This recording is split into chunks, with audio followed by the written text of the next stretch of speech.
Okay, welcome everybody to this Wednesday, 24th September full council Kaipara meeting, the last of the triennium.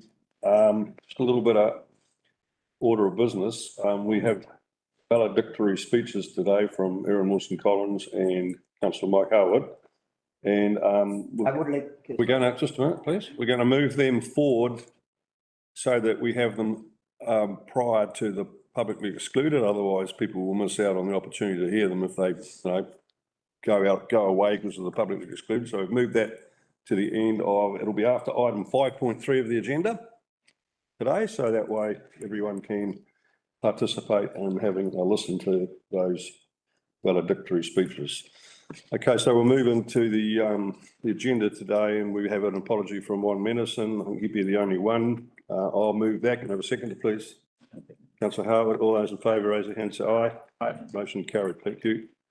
Next on the agenda is the confirmation of the agenda. I'll move that. Can I have a seconder, please? Pera Paniora, all those in favour, raise their hand, say aye. Aye. Okay, next one on the agenda is conflict of interest. Does anyone have a conflict to declare today in relation to the agenda? No, thank you. All right, now we move to the enjoyable part this morning, which is I welcome Aaron Conaghan to the public forum, and he's going to speak, play a video and present on the Mangawhai Community Park Mountain Bike Park proposal. Welcome, Aaron, if you'd like to come up to the front here where the screen is. Thank you. And Anna will assist you, is that right? Oh, sorry, through the chair, I think Aaron's just going to introduce his item and then we'll play a video. Okay. Mr. Mayor, elected council members, council staff and guests, thank you for allowing us to present to you today. As the Mayor's indicated, my name's Aaron Conaghan, and I'm here today with a video to support our group's proposal to turn an underutilised piece of land in the Mangawhai Community Park into a small mountain bike facility. My family and I have been living in the area for the last 5 years, and my wife and I have 2 boys, aged 9 and 11. My boys' keen interest in mountain biking and my involvement with youth in the community through my role as the group leader of the local Kaiwaka Mangawhai Scout group is what took me here today. What we propose is outlined in the following video, and I believe a presentation has already been forwarded through to you, and we'll be happy to answer any questions once it's done. So thank you very much. Other question? Question? Wait till it's finished. We're going to watch the video first, Smash.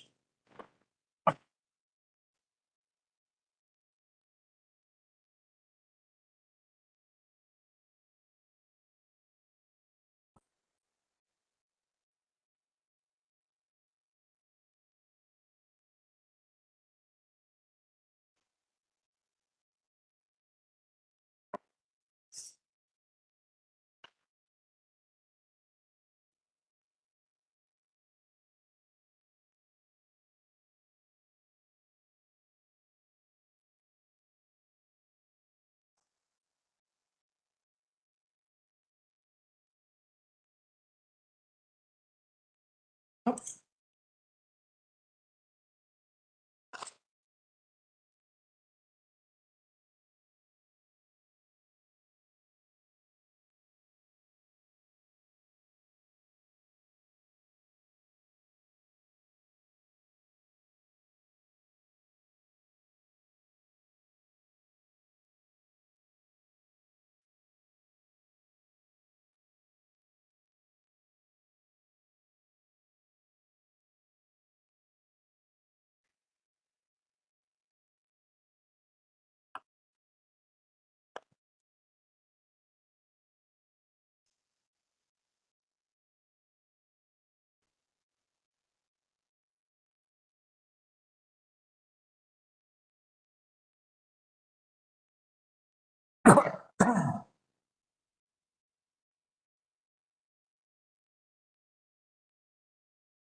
Well done. Very good. Thank you. As you can see, there's a lot of youth around, like, really keen for something, so this is what we're proposing. Has anyone got any questions or? Ashna has one. Thank you, Mr. Mayor. First of all, I must congratulate you. One of the teenager I was speaking yesterday mentioned there's nothing in Mangawhai after skate. They are 14-year-old, what to do? The question I have from you is, obviously, I think everybody is on the same page and there is no set of groups who is against it. And the second one is, at some stage, you will be asking for council's help. Is there a project cost at all? So at this stage, we are looking to fund as much as we can from local business sponsorship and volunteer hours. A lot of the parents of the youth involved are local business owners. We've got people involved in construction. We've got people involved in supply to the construction. We've preliminarily spoken to like Bunnings and IPM about materials, and there's a lot of people in civil construction as well. So we can get any additional dirt we need and things. So we haven't set any kind of specific budget moving forward, but our aim absolutely is to try and fund it through volunteers and gifted materials and things. Thank you. I have questions from Councillor Howard, followed by Councillor Paniora. Thanks, Mr. Mayor. Aaron, very good, very good. What I'm interested in is, what is your timeline projection to get it totally constructed? Sure. So totally constructed is an interesting term because of the progression of the youth as the people involved get older. I don't know if it'll ever be fully constructed. However, certainly we're looking to try and have some rideable tracks this summer. We have to formalise a plan on how much machine work is required versus hand digging to make that happen. But we want to try and get something usable as fast as we can, just to try and remove those youth from the walking tracks coming into the summer period. But it will be a staged process. It's probably over the next couple of years to actually get all of the main tracks established. And what length do you anticipate the track network? Yep, for sure. So preliminary survey of the area has shown an 800 linear metre circumference around the boundary. It's over 20,000 square metres of space in that one gully alone. So we can create a network of tracks probably close to 5 kilometres in length, which is pretty impressive in that space. So. Okay, Councillor Paniora.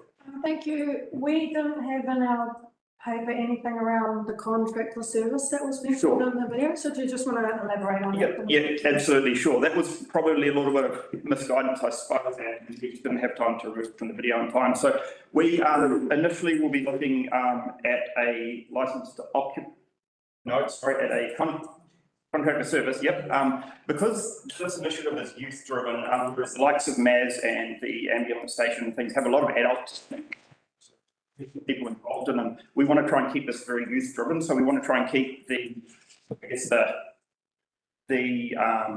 what's the word after, legal responsibility as low as we can. So we'd like to come up with an agreement with the council where we work together around pest management and the health and safety side of things, so that we can work together because it's more youth driven and they don't end up locked into contracts. So would it be a contract for services with the council, like with you presenting it to the council, or would it be the council contracting you for services? Yep, that's a very good question. Yeah, sorry, because I can't understand that concept just because I'm not. No, I can't understand how. to be fair, I'm with you. that fits into. Because I noticed that there was a bit around, the kids are able to go, like, because they don't have licenses, go by themselves, and then like where is the supervision of them on the tracks? Yep, absolutely. So I guess the intent would be similar to MAS in its use, and that there doesn't need to be supervision. They'll be constructed in such a way that they're sort of within New Zealand guidelines for mountain bike tracks and things. So there'll be no requirement for supervision per se. We'll just have to build it in such a way that it's safe as possible. So it'll be no different to a skate park, and that anyone from any age, providing their parents are okay with that, can go down there and do whatever they like, effectively within the legal requirements.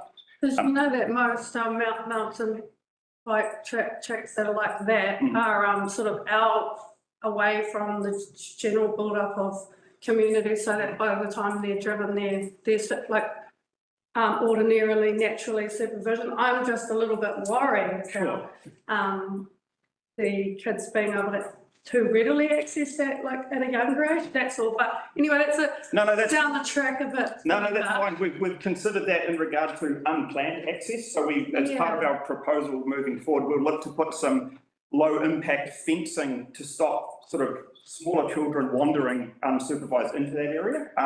We're not going to be able to fence the whole thing with a 10-foot chain link fence. It's just not practical and it's not aesthetically what this area needs. But we will definitely look at putting some fencing in that will discourage unmanaged access, if you like, by young people that could get hurt. Councillor Rachel Williams. Thanks for your presentation. I think it's really exciting for the youth in Mangawhai. We do have the Lincoln Downs Outdoor Pursuit Park, and I think in the long-term plan, 2027 is where we've got some funding to kind of start that happening. So do you see this in MAS more as beginner tracks, beginner to medium, and then would you envisage that Lincoln Downs might be more of an advanced? So what our vision is that you'll have graded tracks from anyone from just starting out right through to experienced mountain bikers in both facilities. I guess MAS is just more accessible for those youth that can't get themselves out to Brown Road. I think both will work really well. A lot of other mountain bike parks around New Zealand, Whakarewarewa and things, they have a massive track network like Lincoln Downs will be, but then they've also got more accessible tracks where mum and dad can sit at a cafe and they can ride and still get that experience without having to make a big trek out there. I think the two are going to work really well in tandem together rather than against each other for sure. Thanks. Okay, thank you very much, Aaron. I appreciate your showing us that. It's most informative. Thank you. Thank you. Okay, confirmation of previous open minutes. I'll move that. Can I have a seconder, please? Councillor Howard. In favour, raise their hands and say aye. Aye. Okay, next on the agenda is item 4.1, Community Park Bike Proposal. I'll move that. Can I have a seconder? I can second. So no. Okay, presenting this is Jenny Rooney and Dennis McCarthy. Welcome. We've got Gail and Joe. Oh, Dale and Joe. Jenny. Sorry, it's not what's written on the item. Yeah. Apologies, Glennis is away overseas. Is on the. Okay.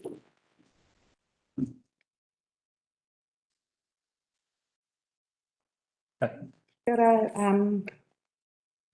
I'm here today to present the Mangawhai Community Park mountain bike track proposal.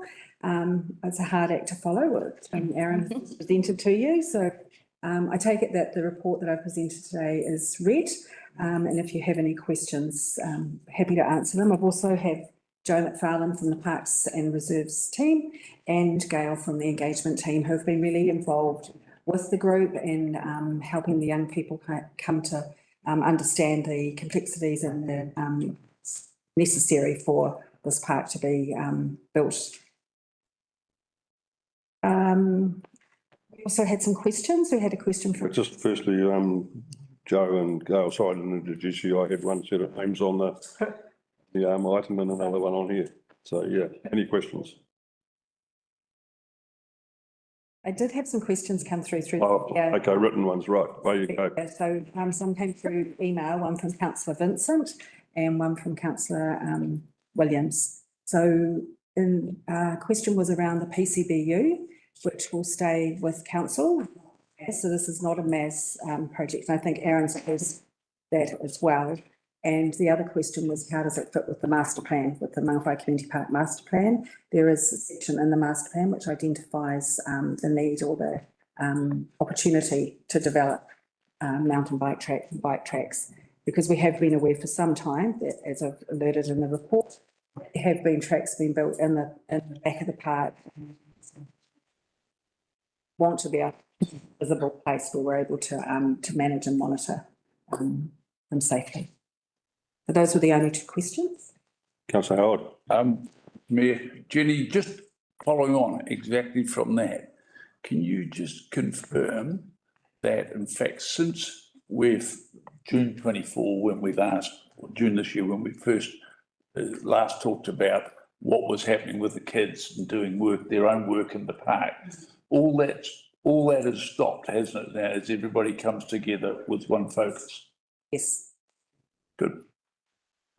Councillor Paniora. Just signalling that I think, and based on the presentation, that it'll never be finished. I think that it's really important that each audit risk and finance committee, being this is within our task list to keep checking the risk of the PCBU. Yes. And unknown plans, unknown stages, proximity to parks, etc. I think that would be great. Important. Yeah. Yeah. Chair, we also, I presume in the next triennium, we'll continue to have the governance committee for the park. So we always present this here as well. So we're definitely identifying it in both areas and making sure that we can. Yeah, it's just that the onus is on us as the council, Yes. so not the community. I mean, if it was the community that were on the hook, then that would But we can't contract out of that. Okay. Councillor Lambeth. Yes, through the mayor. I take it from what has been presented and what you presented, the young people or the public have put a hold on what they were doing. If for some unusual reason it wasn't paid, would the gates open and they'd just do it anyway? The public would do. Through the chair, we hope not.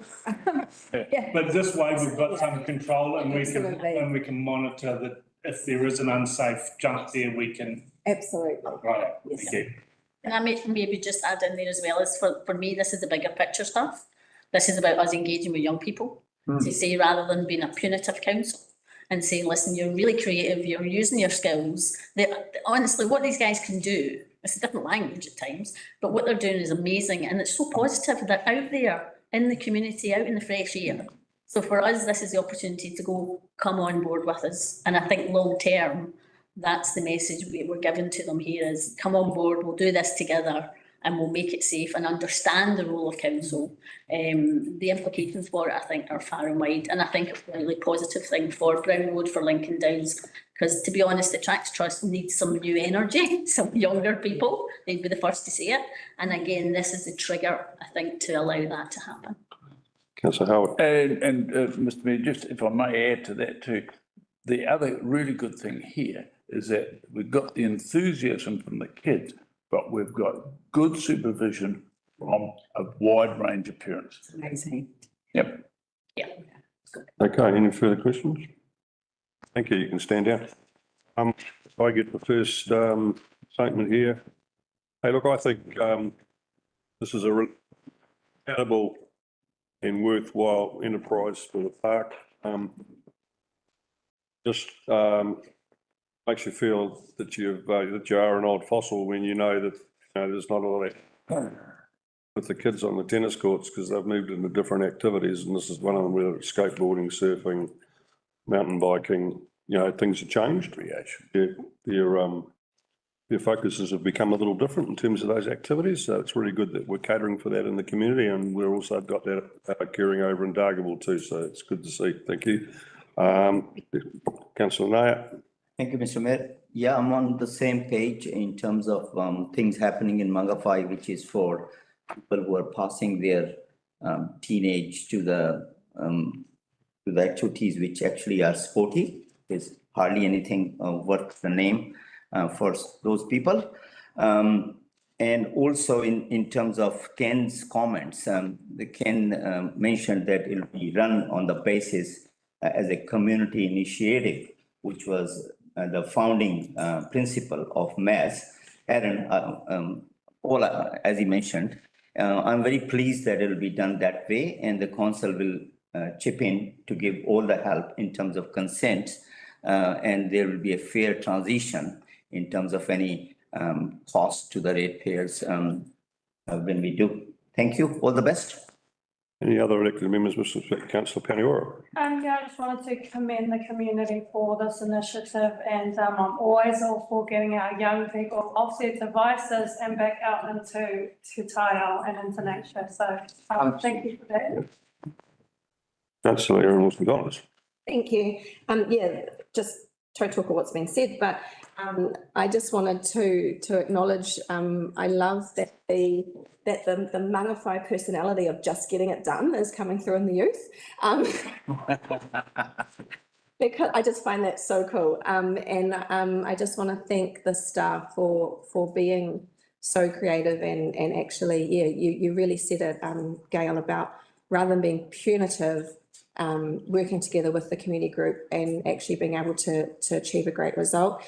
The kids are doing this anyway, and they're doing it unsupervised anyway. So yeah, it's nothing but a good thing. And the fact that it is accessible, that's huge. I'm always very vocal about things being available to people. Not everyone has the means to get out to activities, so that's a huge plus. So just a great success story. Thanks. Okay, Councillor Vincent, followed by Councillor Williams. Thank you, Mr. Mayor. I fully endorse this project. I suppose the only concern I have is that the staff might have gone further than they're legally obliged to in supporting engagement with the community. Okay, Councillor Williams. Yeah, look, I think this is a really positive thing for Mangawhai youth. And I'd like to thank the staff. There was quite a big issue with, jumps and tracks being made in the walking tracks, which could be dangerous for walkers. So I think we've turned something like this into a positive, and we've got the youth and their parents involved, and I think it's going to be brilliant. Yep. So just thanks to the staff for that. Okay, anyone else wish to have a say? Okay, movers right a reply before we go to the vote. Yeah, look, awesome. It'll be nice to see a safe track. Last time I rode up there, I fell off and did a rip cut. Hurt for weeks, so it'll be good to see a good facility that I can ride with the kids. Okay, thank you. All those in favour, raise their hands, say aye. Aye. Against? Motion carried. Okay, next on our agenda is development contributions policy. Can I have a mover for that, please? There's a crater up there. Okay, I'll move that. Can I have a seconder? I can see it. Councillor Williams. And I welcome Catherine Overwater to present this item. Thank you. Morning, elected members. Hi, Catherine. Right, back again.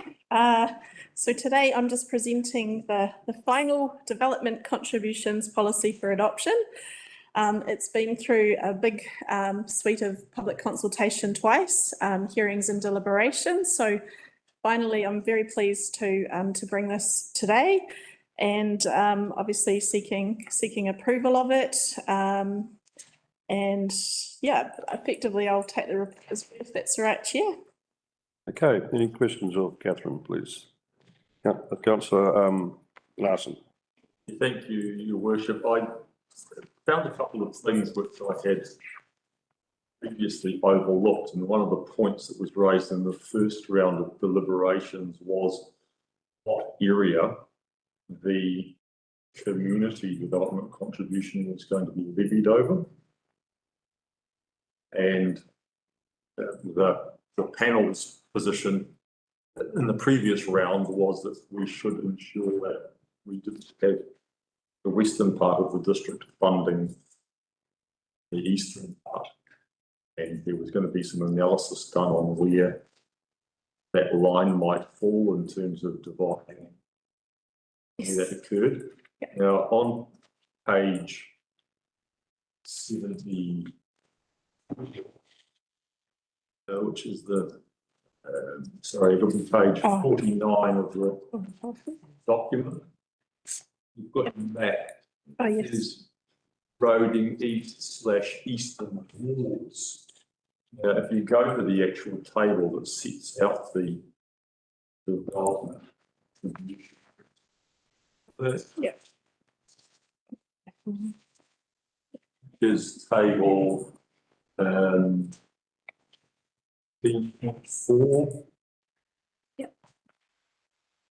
Sorry, table 2. Oh, yeah. Yep, page 17. Document page which again? Probably a different one for the agenda. 17 of the policy. 17 in the policy. Yeah. So you have this terminology for community that says eastern wards, and kind of stood out to me what is actually meant by eastern wards, because if we go to the map that I've just cited, it's appears that it's actually the Mangawhai ward. Eastern wards doesn't really mean anything in terms of our wards. Mm. And I just think that maybe the terminology is wrong. So there's kind of two parts to this. Okay. How did we land on the community development contribution only applying to the Mangawhai ward, but calling it eastern wards? And the other part is, why are we calling the development contribution for Mangawhai ward voting east? Because it's the Mangawhai ward that would appear from that map precisely. No question. I think to answer the question just in terms of the community aspect that we talked about through deliberations, the previous policy talked to the library project specifically, which was in terms of the catchment area, which reflected this area. So I look happy to update the wording to make it a little bit more clear in terms of what we're meaning.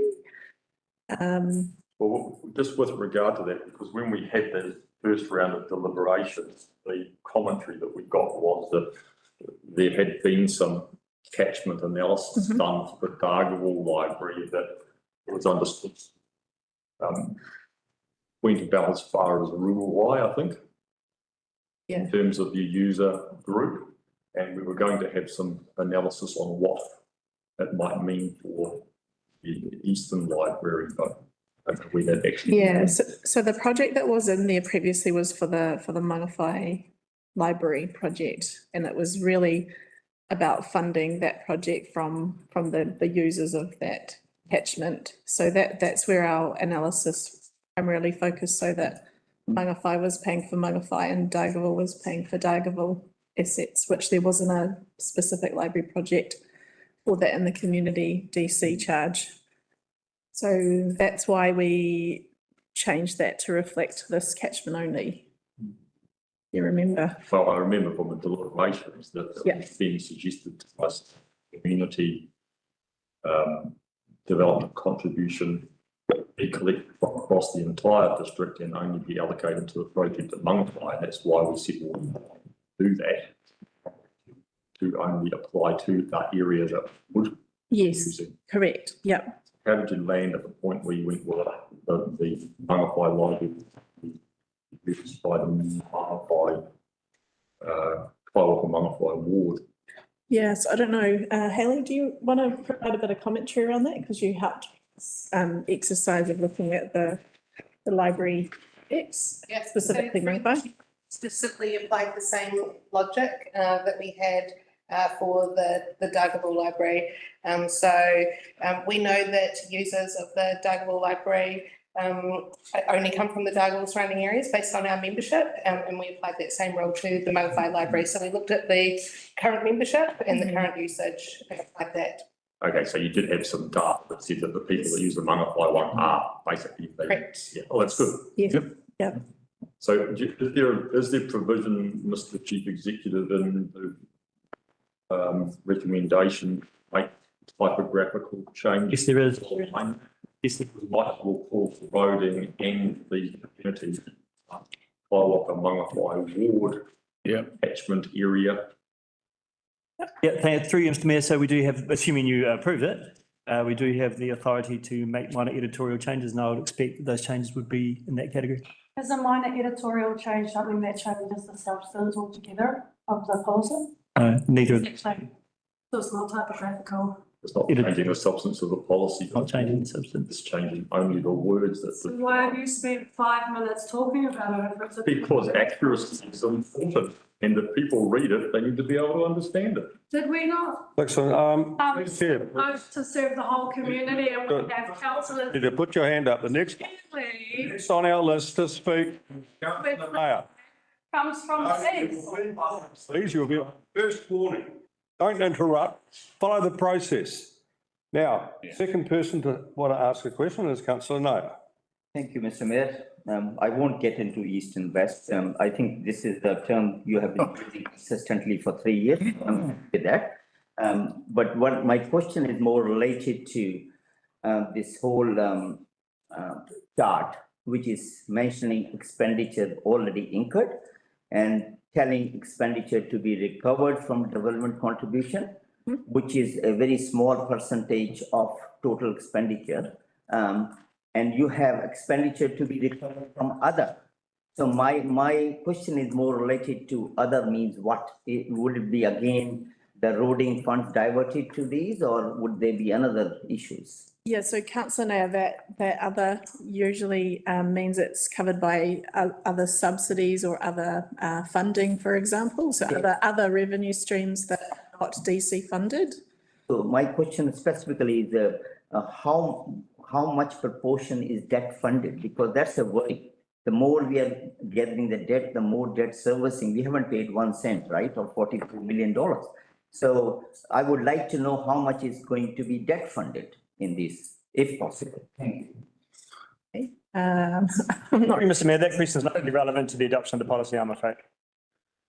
Because we're adopting the development contributions policy. Yeah, but if it's not realistic, it is very relevant, Mr. Morris. Then you can vote against it, if you wish. I will. Thank you. Thank you. Anyone else wish to ask a question of Catherine? Okay, thank you, Catherine. Oh, one question here. Okay. I did have a bunch of questions which I forwarded on Monday. Yes, Councillor Vincent. Yes, I have. Have those, would you? Yes, yep, Read each one out. unless you want to go through them. Well, okay, so the first one is, what is the producer price index, please, and what is its relevance? Yes, so that was a very good question, and it's really to do with the cost of goods and services that council engage. So it's a nationwide like index that kind of gives an average of. Would you say it's more of an accurate reflection of our actual costs, say, than the CPI? That's probably more a Sue question. Do you know much about the PPI versus? There are several TCIs which also would relate to the costs council would incur. But so I'd just like to know where it sits. Okay, that's probably a little bit technical for my my brain. But my understanding of it is really it's just when we procure goods and services through obviously the DC projects, so they are all projects that have to be procured. And the PPI is really just about reflecting like average pricing for local government the time we do that. So it's just part and parcel, I guess, of the procurement. I don't know the differences between the CPI and the PPI, but if that's something that Sue might have an understanding of, it's quite a technical question. Sorry, Councillor Vincent, and I'm not across it as I'd like to be. I was hoping that it would be a more accurate reflection of what our actual costs are, particularly in the time when there's talk of capping rates. If you go with the wrong index, then obviously we'll be disadvantaged. Yeah, okay. Yeah, and I guess it depends on the timing of the projects and when they're procured and go through that process as well as to what that looks like. Okay. Okay. So my next question really is just editorial one in that I just suggest for someone starting at the beginning of the document, they see this LGA without knowing what LGA is until they get to the definition section. So I just thought the first time it's used, put the name in full. Yep, duly noted. Yep. And then also we've got a definition of public hire developments as defined in the district plan. Yes. So does that work for both the proposed district plan and the operative district plan? No, that was a good question raised. So because of the timing with the PDP, obviously it's going through its process, we cannot rely on that definition. So it would fall on the ODP definition currently until such time as it becomes operative. So do we need to amplify that explanation a little bit? Well, I think it's all about timing of when things happen. So if at the moment, the document, the DC policy refers to the district plan. Yep. And potentially in 18 months when we come to review it, we might be in a different space with the district plan. So it would be just. So it would require an interpretation of the weighting to be attached. Yeah, and I think it would be, I mean, we could put the operative district plan in, but then obviously if the PDP comes into play, we'd use that definition. So it's really just down to interpretation of which is in play at the time. So we'll just live with that uncertainty then? Well, I think if we put in the operative district plan, that binds this document to only the district plan definition, is what I'm trying to say. Yeah. Okay, thank you. And then I've also asked what the timetable is for the next development contract review, given that normally it goes hand in hand with the preparation of the long-term plan. Yep.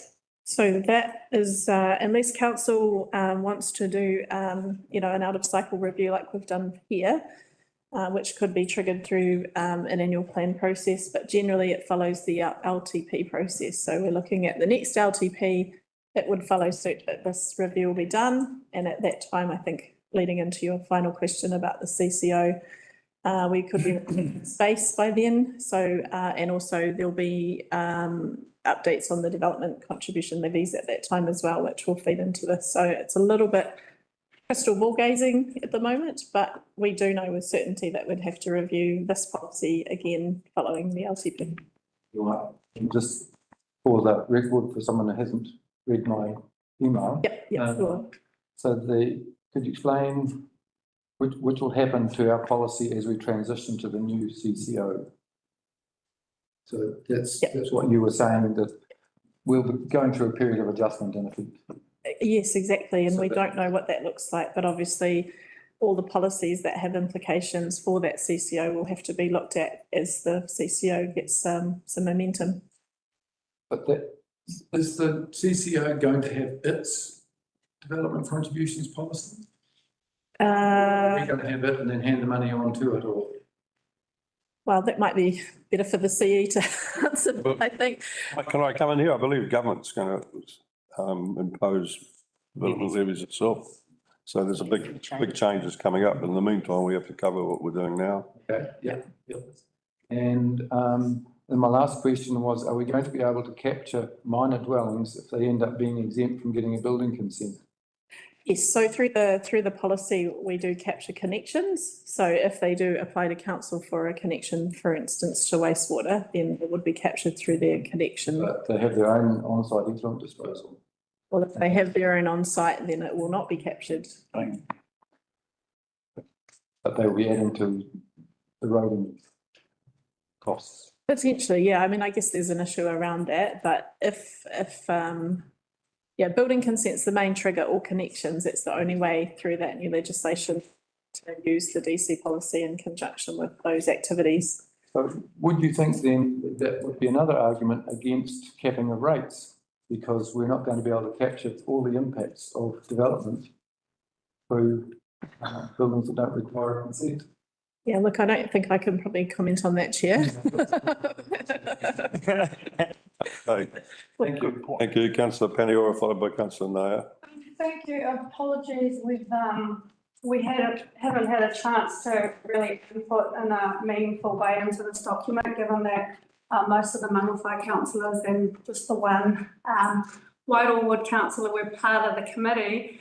And hopefully you'll answer this question without an outburst from the would-be, similar to the would-be future mayor. So on page 45, I'm just wondering why there's the separation of the road and east categories, but then in the district-wide funding for the district, we've still got a whole raft of clearly eastern roading. So Settlement Road, Jack Boyd, Estuary Drive, Estuary Road, Seal Extension, drainage improvements. So I'm just wondering why there's a distinction for roading east, which is clearly Mangawhai, and then there's another district-wide pool that's been still tagged to roading east. And just want to say again that we pour an oath to serve the whole community. So this document's looking really one-sided and skewed in favour of the east, which is why I have the. Are you going to ask a question or are you making a statement? Yeah, so my question, Mayor, is why there is clearly a whole table on page 45 earmarked for eastern roading, but seems to be half of it be coming from the district-wide funding and then the rest tagged specifically to roading east, so that it appears as though the district is getting equal funding. So if I can answer that, this table here, table 10, is about the past projects. Yep, so you're looking at the roading east and the district together. But the entire table is about past projects. So some of these have been funded from community district-wide DCs, and some have already been funded specifically from the roading east catchment. So we have to follow suit in the DC policy to continue on where those pots of money have already been funded for those projects. So so this table is different to table 13, which is about the future projects. And this really represents the projects that have already been probably partially or even potentially completed projects in there, or almost completed projects. So it comes back to where the money's coming from currently. Does that help explain why there's a differentiation between district-wide and the roading east catchment? And they are, obviously there's the map at the back, which is the roading east catchment, which is who's funding those specific projects currently. Yeah, it's just that it's got the project and the project name, and then it's got the catchment. It doesn't have the pot of money that it's come from there for. No, so there's a model, Councillor Paliona, that sits behind this, and it's a bit complex, and it's really about, yeah, we have a section for the past projects versus the future projects, and it has all the nuts and bolts of like the project details and all of the costs and things that you can't see here. This is just representing the DC charges at a high level, and then obviously these figures here filter into the DC charges table that's at the front of the DC policy. So it's, the model is basically a calculation for all the projects, and it spits out the numbers to give us the actual DCs for, you know, the subdivisions and activities that happen. So when a person applies for a consent, they're not looking at this, they're looking at what DC charge they have to pay to council. It's just on a final note, because you talk about this is what it represents. So it has the effect of misrepresenting what has been applied to different parts of the district. And to illustrate my point, some councillors have actually used figures that only has Roding East to show that the east-west contributions are on par. When there's an extra $5 million sitting in here as to figures that have been represented. Do you mean the DC charges? So the Roding East, so that these figures for Roding East have been the ones that have been used and relied on to show that East and West have been receiving equal funding. Now, when you look at all of this, yeah, and the way that it's been set up, there's clearly a lot more that's been applied to the east. I mean, this. Have we moved to statements? Yeah, let's have another question. Invite us into the committees then, so we can have these discussions within the committees without having them turn up here, and now you're expecting me not to even. Can you please ask your question? Follow the meeting protocols, please. So these are the figures, these Roding East figures have been used and manipulated and misrepresented, used as a. Point of order. Point of order. What is your point of order? False information. I believe you're.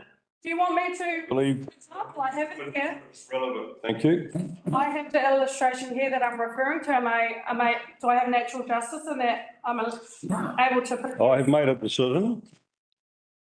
So going back to the point, none of us have been included in any of the discussions. We're given a snippet from this morning to interrogate this information that's been presented to us. It's been completely unfair, as has any other processes, and you're wanting to go for mayor and you can't even, you're going.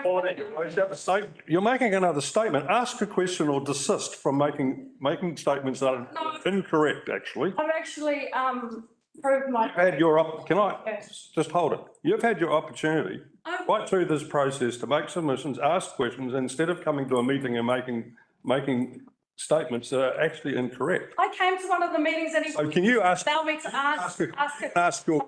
You're not to ask Councillor Larson a question. You're asking the presenter. Now ask the question or stop.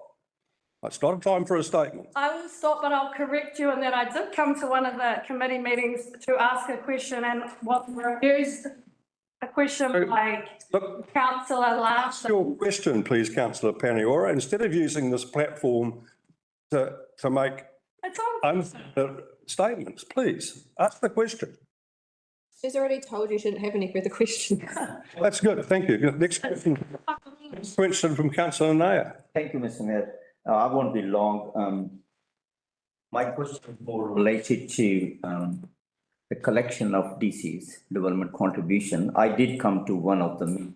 Yes, I was also not to ask a question, but a lot of presenters and the builders, they are concerned about that why don't we collect development contribution in line with when we are giving the consent. I mean, we always give them time to carry on. And we end up in a situation where the ratepayers have to fund the infrastructure. A lot of private plan changes we have done. Can we do something on that the ratepayers don't fund those developments for wastewater or whatever, and they are funded by the developers? Is that possible in the policy? So Councillor Nair, just to clarify, your question was about whether we should be taking DCs at building consent stage or subdivisions. Yes. Is that what you're asking me? Yeah. Because I was speaking to a very stylish home builder, Rex. So that's your question, please. The question is that's the tragedy we are having. The ratepayers are paying for. That's not a question. The question is why can we in the policy collect it at like 90% of them, and 10% could be development agreement as we can postpone. Thank you. So to answer your question, like generally, when a resource consent is granted, the planners will put the calculations for the policy that applies at the time the consent was lodged with council. And usually not the standard practice is for those DCs to be paid by the developer before the lots get sold. But sometimes council does make exception for them to be collected at building consent stage, but you've got to remember that then passes that cost onto the purchaser of that land. Yeah. So that has issues with it as well. Developer agreements are separate again. So if council enters into a developer agreement, which the policy provides for, then it can be negotiated with council when those fees are due. But generally, council needs to collect the DCs at the time of development so that, you know, the pipes and things go in the ground at the time of subdivision, not, you know, building consent comes later. So generally, we're looking for the DCs at the time of the application for section 224C of the RMA, which is the completion certificate for the subdivision. That's great. Does that answer your question? Yeah, it does mostly. Just one, Mr. Mayor made a good point on the development levy coming in and forcing us to change the policy. Would it be affecting our decision about district, isn't it? The DC policy? Yeah, it will be affected by the central government policy. And that can affect our projections as well, isn't it? Yes, but we don't know what that looks like yet. So that this is going to be the policy that we're going to rely on until such time as we can make decisions under the new legislation that's still coming about. Thank you. Right, Councillor Lambert, followed by Councillor Vincent. Yeah, thank you, Mr. Mayor. Recent developments and ongoing moving target of the granny flat or the 70 square metre dwellings not requiring consent. There's been a movement by central government now to ensure that a PIM is applied for rather than a building consent. Looking at that and that we're all modelled up for the building consent, do you see there being a change where notification can be given through the PIM and we change the development contribution being looked at then rather than the building consent? Yeah, Councillor Lambert, I'll have to check the wording in the policy around that because we do talk about it quite clearly. The new legislation obviously has been a bit of a unknown factor as we've been working through the policy, but I think you raise a good question about whether the PIM would be the trigger versus the BC. But generally, if it's an urban development where there is an existing, for example, wastewater or water pipe and the applicant wants to connect, we've got that connection application to council as well, which is another trigger. So that is captured in the policy currently. But we'd have to have another look to see where things lie in terms of the new granny flat. And once again, central government, local government and the building industry are all aware that this is a moving target at this stage. So we're probably looking at 2 or 3 years of development. Yeah, exactly. And I think when we do review this next time, we'll be in a much better position to answer the questions like this too. Thank you. Thank you, Councillor Vincent. Thank you, Mr. Mayor. I'd like to see if I can help clarify the point that Councillor Nair was trying to raise, I think, in that when the event that triggers the invoice for a development contribution happens, such as building consent or a resource consent, there can be quite a lag in years between that number being fixed and the money actually being handed over. And in that time, inflation can happen. And that's where the ratepayer misses out. Is there any mechanism by which we can get better alignment so that when the money is paid, it actually reflects the inflation that's taken place since the time of granting the consent? Yeah, so remember through the chair that the date that the application is made to council, whether it's subdivision, building consent, is what triggers the policy. And then at the time of payment, would like a final invoice, CPI might be added. That's probably as far as we can go. Because from my experience doing these, issuing the invoices and things, the DC that applies at the time, otherwise, if it falls under a new policy, sometimes there's pros and cons about which DC policy you might fall under, and we might see that very situation with the transition from this policy, current policy, to the new policy in December. And that's how these things work. So I guess the best we can do is applying inflation for that final invoice. Does that answer the question? So we are legally able to do that? The policy talks about it. Okay, thank you. Thank you, Councillor Howard. Thanks, Mr Mayor. Catherine, just following on from that, Yes. it's always been a bit of a blind spot, I suppose, of where these DCs are applied and the likes. But surely now that we've gone to this stage of reviewing the whole policy and majorly upgrading our contributions, and with the inflation adjustment, we stay on top of that issue that was raised. That's the way I read it, that we're now in a much better position to keep on top of that and not actually have the situations that we've had in the past happen where we're hopelessly behind the eight ball.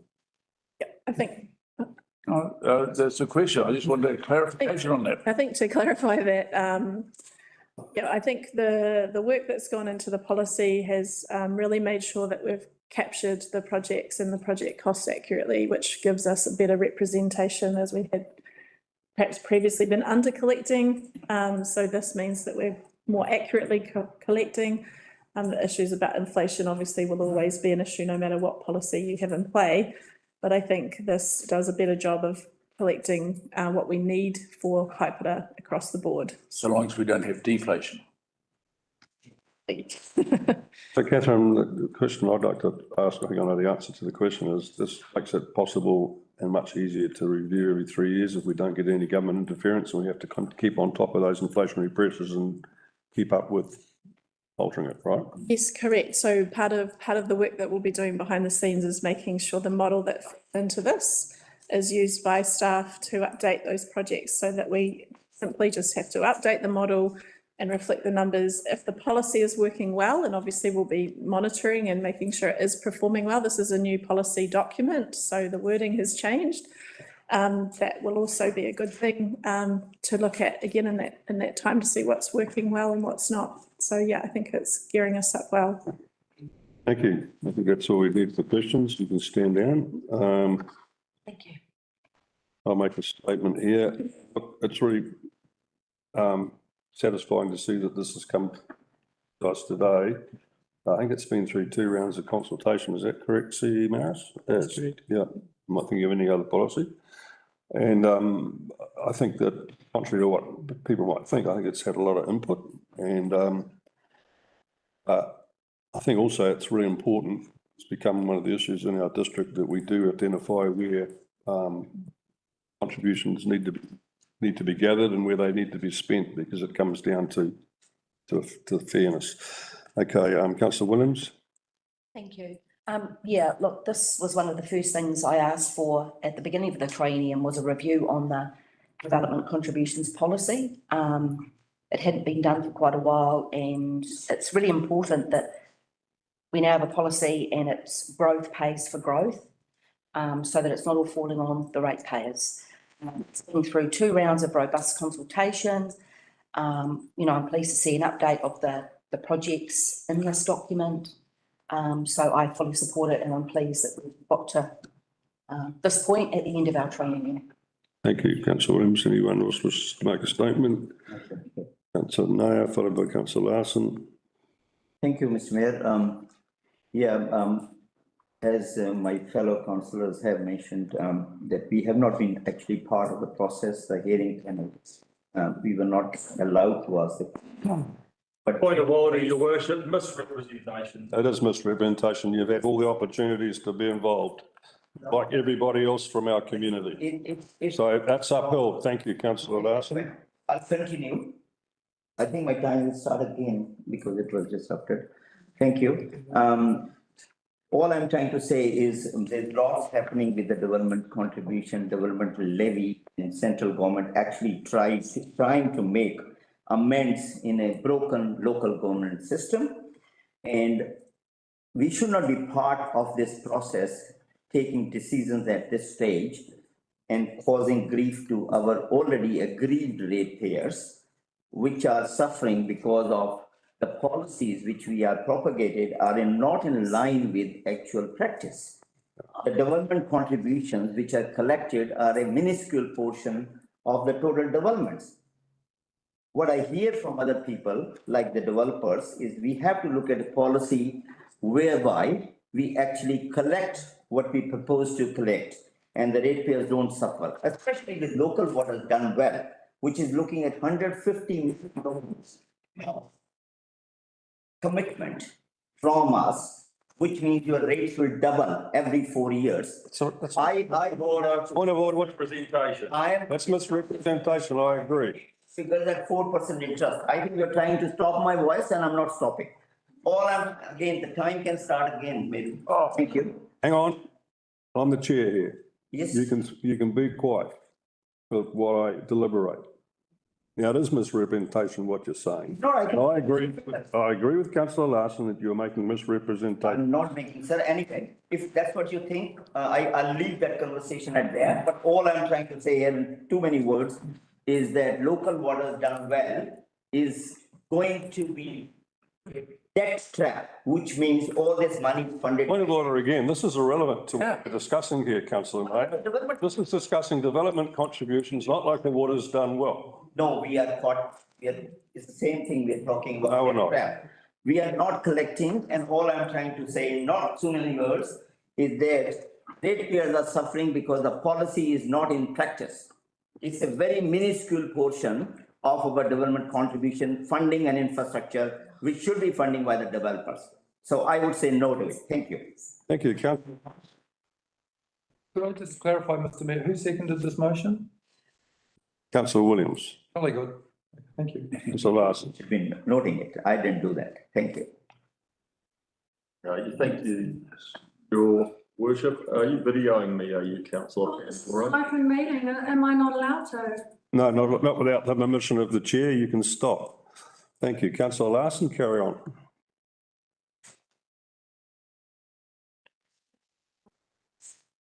Right. Councillor Larson. Thank you, Your Worship. Yeah, I think there's been a pretty robust process, and the whole purpose of this is to ensure that growth properly as we go along doesn't end up being a burden on future ratepayers. And there were some assertions made during question time that a proper process hadn't been run. It was very properly run. Unfair. Okay. Can you please desist from interrupting? That's your second warning. What is your point of order? A misrepresentation, the word used was unfair. That it was not proper. I don't think his words were inappropriate. Carry on, please, Ms. Councillor Larson. The assertion was made that there was some bias in the policy process, when in fact it was the exact opposite. The proposal and the practice was actually suggesting to the panel that the development contribution for community be levied over the entire district to pay for a library at Mangawhai. And I and the other panel members thought it was quite inappropriate and that there should be levied from an area that would actually be using the library, and that's where the policy has landed. It's only going to be levied over the Kaiwaka Mangawhai ward, and I think that's an appropriate place to land. So the assertion that there was some sort of bias is completely unfounded. And the assertions that there wasn't an ability to have an input into the process are also completely unfounded. Point of order. There's opportunities. What is your point of order? What is your point of order? Misrepresentation, I came to a committee meeting and was denied an opportunity to ask a question. I don't have proof of that. Look, I'm not upholding your point of order. Carry on. I can. The fact of the matter is that the committee was appointed by council to hear the submissions and to deliberate, and there was not a speaking opportunity for other elected members during that process, and the chief executive will confirm that. That's how that. Can you confirm that, Chief Executive? That is correct. Correct. Point of order. Misrepresentation. The point was that you had said, Mayor, that there was every opportunity for elected members to input and ask questions. that was the statement and the answer that was given, not how the process is able to work. What is the point of order being raised on what I'm saying? That's right. So, look, I think you're trying to repeat points of order for the sake of it. So carry on, please, councillor Larson. Thank you. So what we now have is for Mangawhai, which was the biggest concern with the amount of growth pressure here, is a wastewater development contribution that compensates for the full 10 years of anticipated projects. Otherwise, we would have ended up in a shortfall for future lots and for possibly future ratepayers having to fund a shortfall. And so if you now add up the total for Mangawhai, that is $69,087 per lot in development contributions in the wastewater connected area. Similarly with Dargaville, as we are now going to start to see some decent growth there with Moonlight Heights coming on track.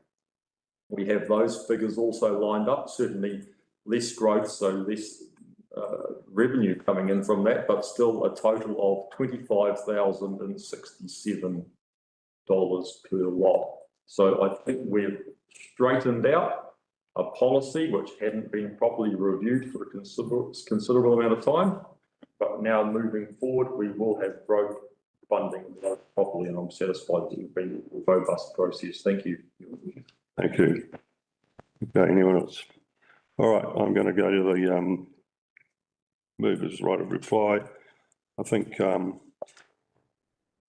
it's been a long time overdue, this policy. It's been thoroughly vetted with the community, 2 rounds of consultation, and it certainly clarifies that we were undercharging for some of the development that needed to be charged appropriately for its real costs. So I'm going to put this to the vote. All those in favour, raise their hands. Aye. Aye.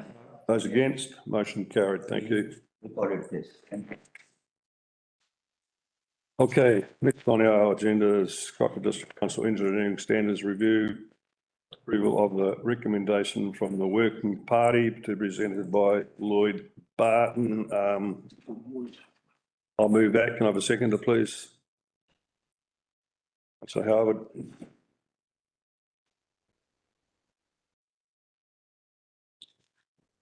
And also Nick Evans, welcome to the table. Thank you, Mr. Mayor. Thank you, councillors. So I'm presenting the recommendation of the Engineering Standards Working Party. So in doing the review, emphasis has been placed on providing flexibility for developers and also to reflect local conditions and facilitate growth.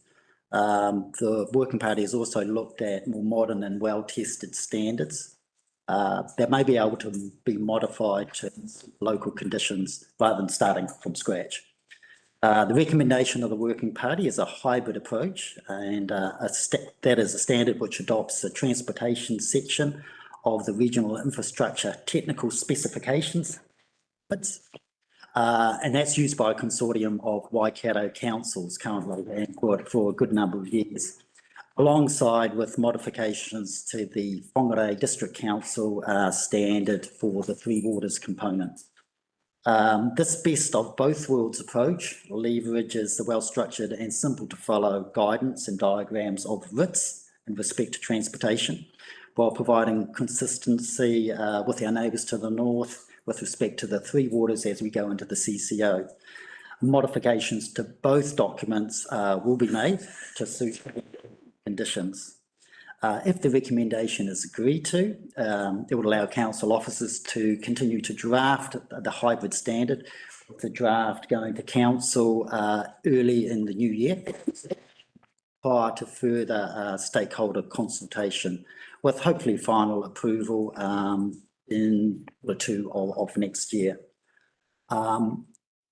Through Mr. Mayor, I did receive a couple of pre-circulated questions. Sure. Go for it. Answer now. Yep. The first one was from Councillor Wilson Collins. Thank you for the question. Just to confirm, the working party was formed by council resolution back in 27th of September 2023, and the membership is the Mayor, Deputy Mayor, Councillor Manderson and Councillor Lambert. Thank you. Councillor Williams, in relation to your question, which was, has the Auckland Council engineering standards and stormwater provisions also be considered by the working party? The answer is not specifically no. The working party focused its attention on those districts that had a similar context to Kaipara District Council. Auckland Council has a far greater degree of urban intensification than what we do. So that's why we look north and to the south, skipping Auckland. Having said that, the Whangarei District Council standards does have reference to Auckland Council guidelines. So, for example, the guidelines for water sensitive design. So aspects are still can be brought in to those, again, accepting that they're well-practiced guides that have been used for some time as well. Thank you.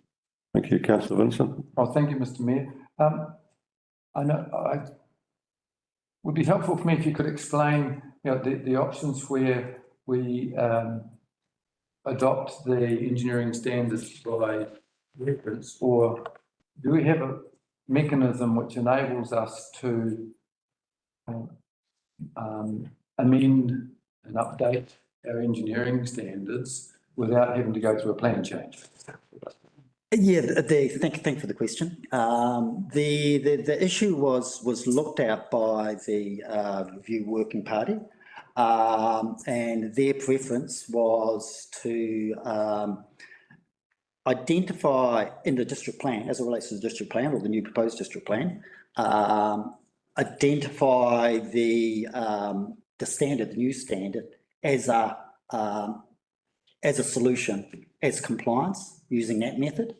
So it's not what was also the alternative to that, what we call referencing, where it actually more or less forms part of the district plan. One aspect of that, potentially a downside, depending how you see things, is if you change a referenced engineering standard, it's actually a plan change you've got to do to the district plan itself. So it has that extra complication. The preference was not to do that from the working party. Having said that, this recommendation doesn't include a decision on that aspect. That can be made further down the track. So the new council, I expect, would make that decision. Okay, so as part of the formulation of the district plan. But the implications of it are then, say, you give this is one pathway to compliance. Here's an example. Go to the engineering standards version, whatever. And subsequently, this new technology comes along, better solution, whatever, that could also be accepted as a means of compliance. Yes. Because it's not contrary to the other, but it's an improvement or whatever. Yep. And that would be just as a matter of practice at the consenting stage, accepted as a satisfactory solution. Yes, correct. We just have to make sure we've got the delegations right to make sure that those decisions can be made efficiently. Seems a much more flexible approach to me. Thank you. Councillor Paniora, followed by Councillor Naya. So the current engineering standards are over a decade old. This is the last full meeting of the triennium. The tone of the paper is that it's all very, very, very urgent. Everything's needs to be decided upon today in order to make sure that it keeps going through the process.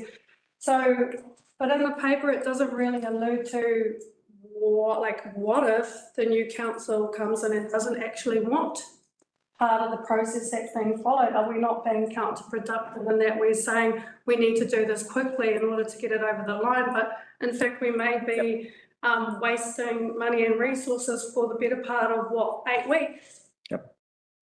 So can you actually answer the question overall and elaborate on all of the consequences for the council if the new elected members take a different trajectory, pathway, or options?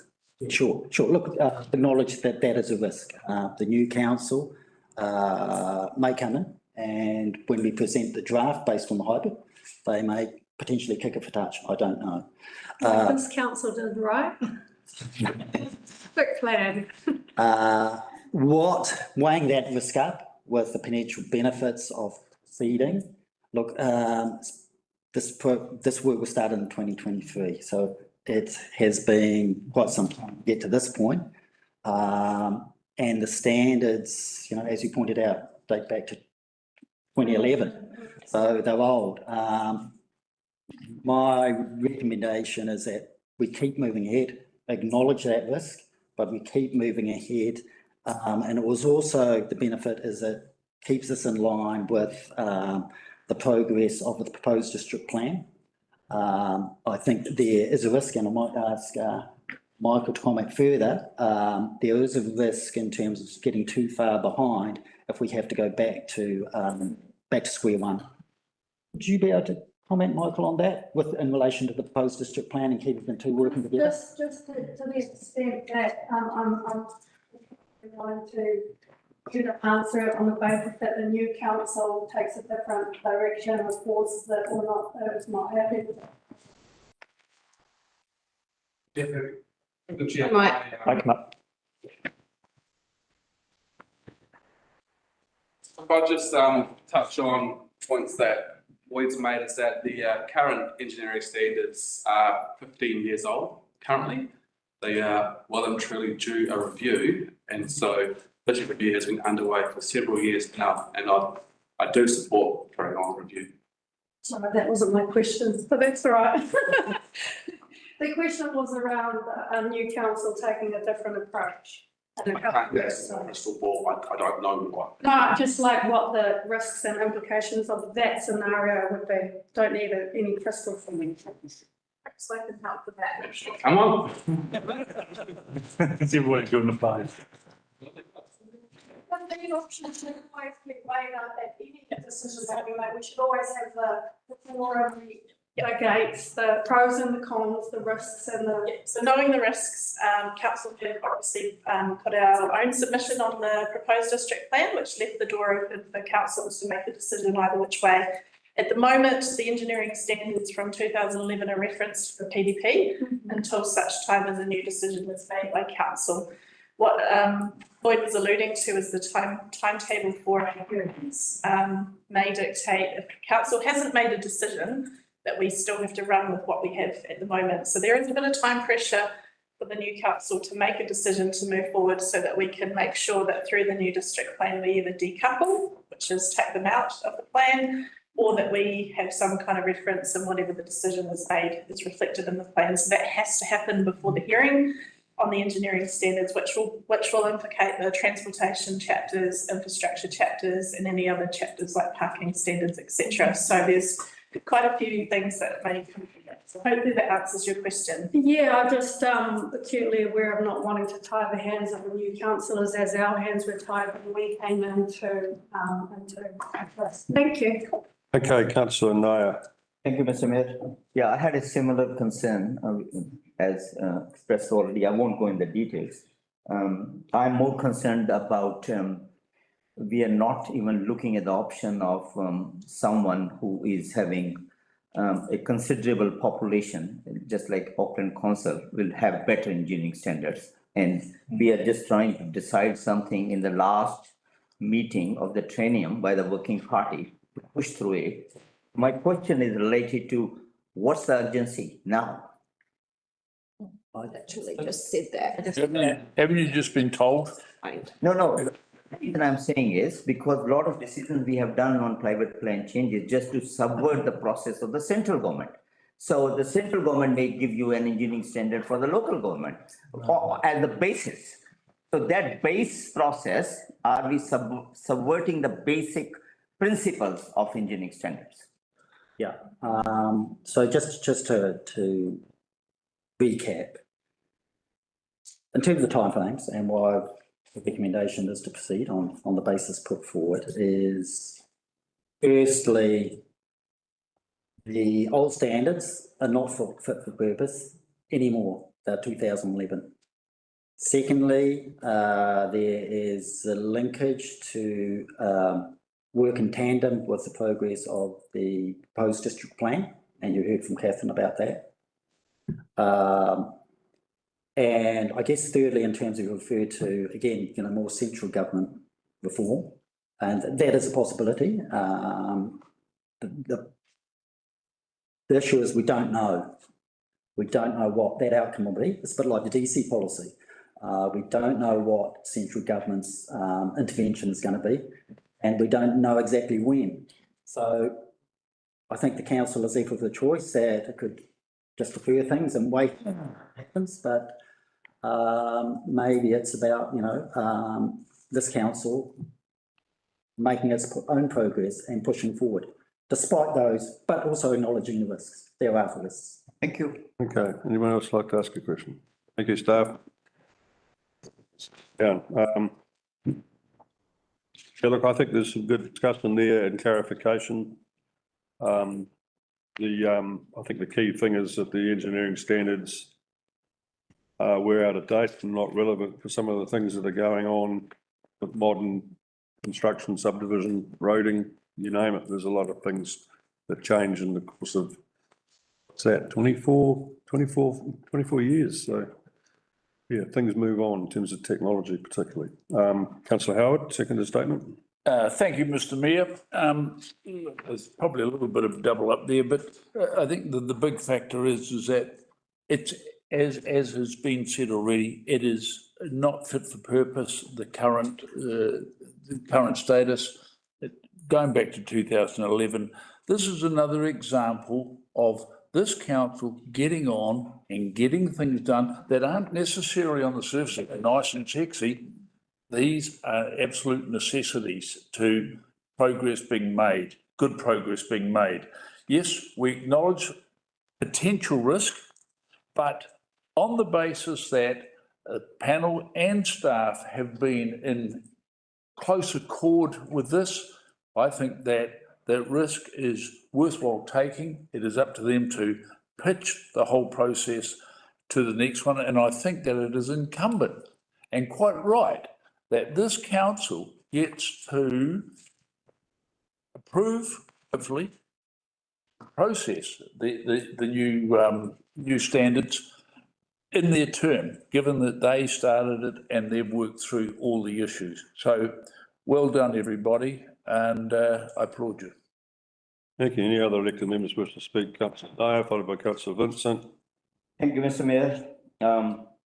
Yeah, I will just, it's not a rhetoric, it's something which pains a lot, especially having worked for 4 decades in commercial, when the decisions are fast-tracked. Generally, they are vested interest, and I've seen it in my first term. And I've seen it enough in private plan changes. I've seen it in district plan, and I've seen it in the engineering standard. The pain of the ratepayers is real. The policies, when they are practiced incorrectly, is a pain for everyone, losing their money on groceries, like $100 a week they will have to lose on one item. This is about the engineering standard. I think you're talking about it. You're not talking. Engineering standard is a part of the process. So our private plan, let me finish that. I'll take 2 minutes only, not 5. Thank you. All I'm trying to say, the policies is not policies. The practice is the one, and the practice is real. And it comes back to how much ratepayers are paying for these engineering standard or district operating plan or the local water done well. So I'm voting against it because there's no urgency. Heavens won't fall if the new council decide what standards to have, what district plan to have, and is properly consulted. Lot of constituents have actually consulted me, and they are not in favor of this district plan. And they say that it's an unnecessary opening up. This has got nothing to do with the district plan. This is to do with adopting. This is part of the process regarding the council engineering standards. Now, please stick to a relevant discussion. All I'm trying to say, heavens won't fall if we don't decide on this today. 11 2011 to 2025 is 14 years. Nobody did anything. And now in the last minute, you would like to do that. Thank you. So I won't be voting against, I would. It's your prerogative. Councillor Vincent. Thank you. By Councillor Howard. Yes, I acknowledge my colleagues' frustrations with this. In fact, there has been work done over the last 2 years in getting to this stage, and to maybe misquote Winston Churchill, this is not the end, but it may be the beginning of the end. I believe this is just the next step in an orderly process. I commend the working party involved in it. I would have appreciated being part of that too, because I would have a bit to contribute, given that I was actually on the staff when the previous current version was introduced. That is history. The process we have here, I was concerned that, like, if we get the balance wrong, that we do have property growth not paying for all the implications of growth. So, and I'm satisfied with where we're up to. And I think it's perfectly in order for us to, and if the new council comes along and has a different view, well, that's what you get with a new council. Yep. So I'm quite comfortable with that. Thank you. Thank you. Anyone else wish to speak? Okay, I'm going to have the movers right to reply. Yeah, look, I'm pleased this work's occurring because it is an old document, and I don't think it's a waste of money or energy. It will be available to be discussed, I'm sure, with any further statutory requirements that are placed on us as a council. The engineering standards, they are a very thick document. There's everything from culvert pipes to any number of things in there. It's a huge document, actually. And it does take a lot of work, and we've had input since 2023 with our engineering staff, other submitters that have come in, and we've asked them to talk to it. So I think it's something that's vital for council to actually update. So I'm going to put that to the vote. All those in favour, raise their hands. Say aye. Aye. Against? Yes. Motion carried. Thank you. We'll have a wee break, please. Cup of tea, or whatever. Back at 11:45, Mr. Mayor? Yep. Okay, thank you.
September 2025. Next on our agenda is the item 4.4, which is the KDC Animal Management Annual Report, and presenting this is Sean Holland. I'll move it though. Can I have a seconder? Thank you. So no.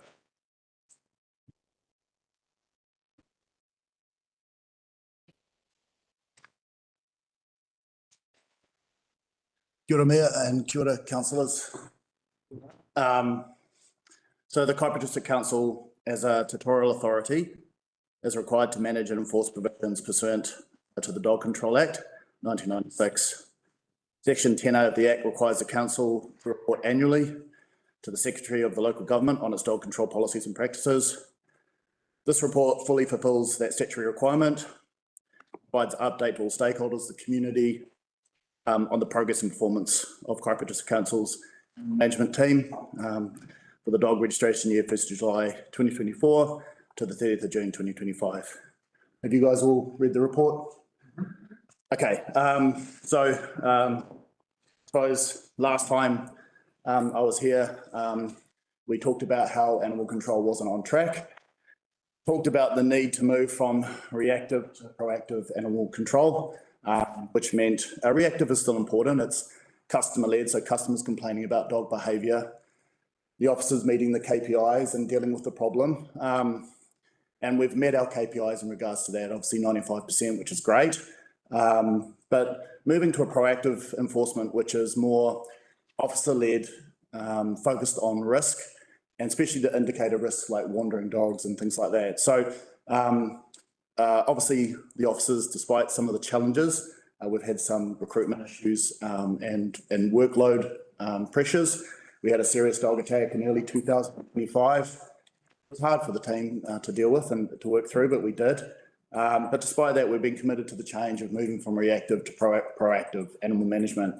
And although we're hoping that I mean, for me as the manager and the business owner, I suppose I'm looking more for a long-term trend.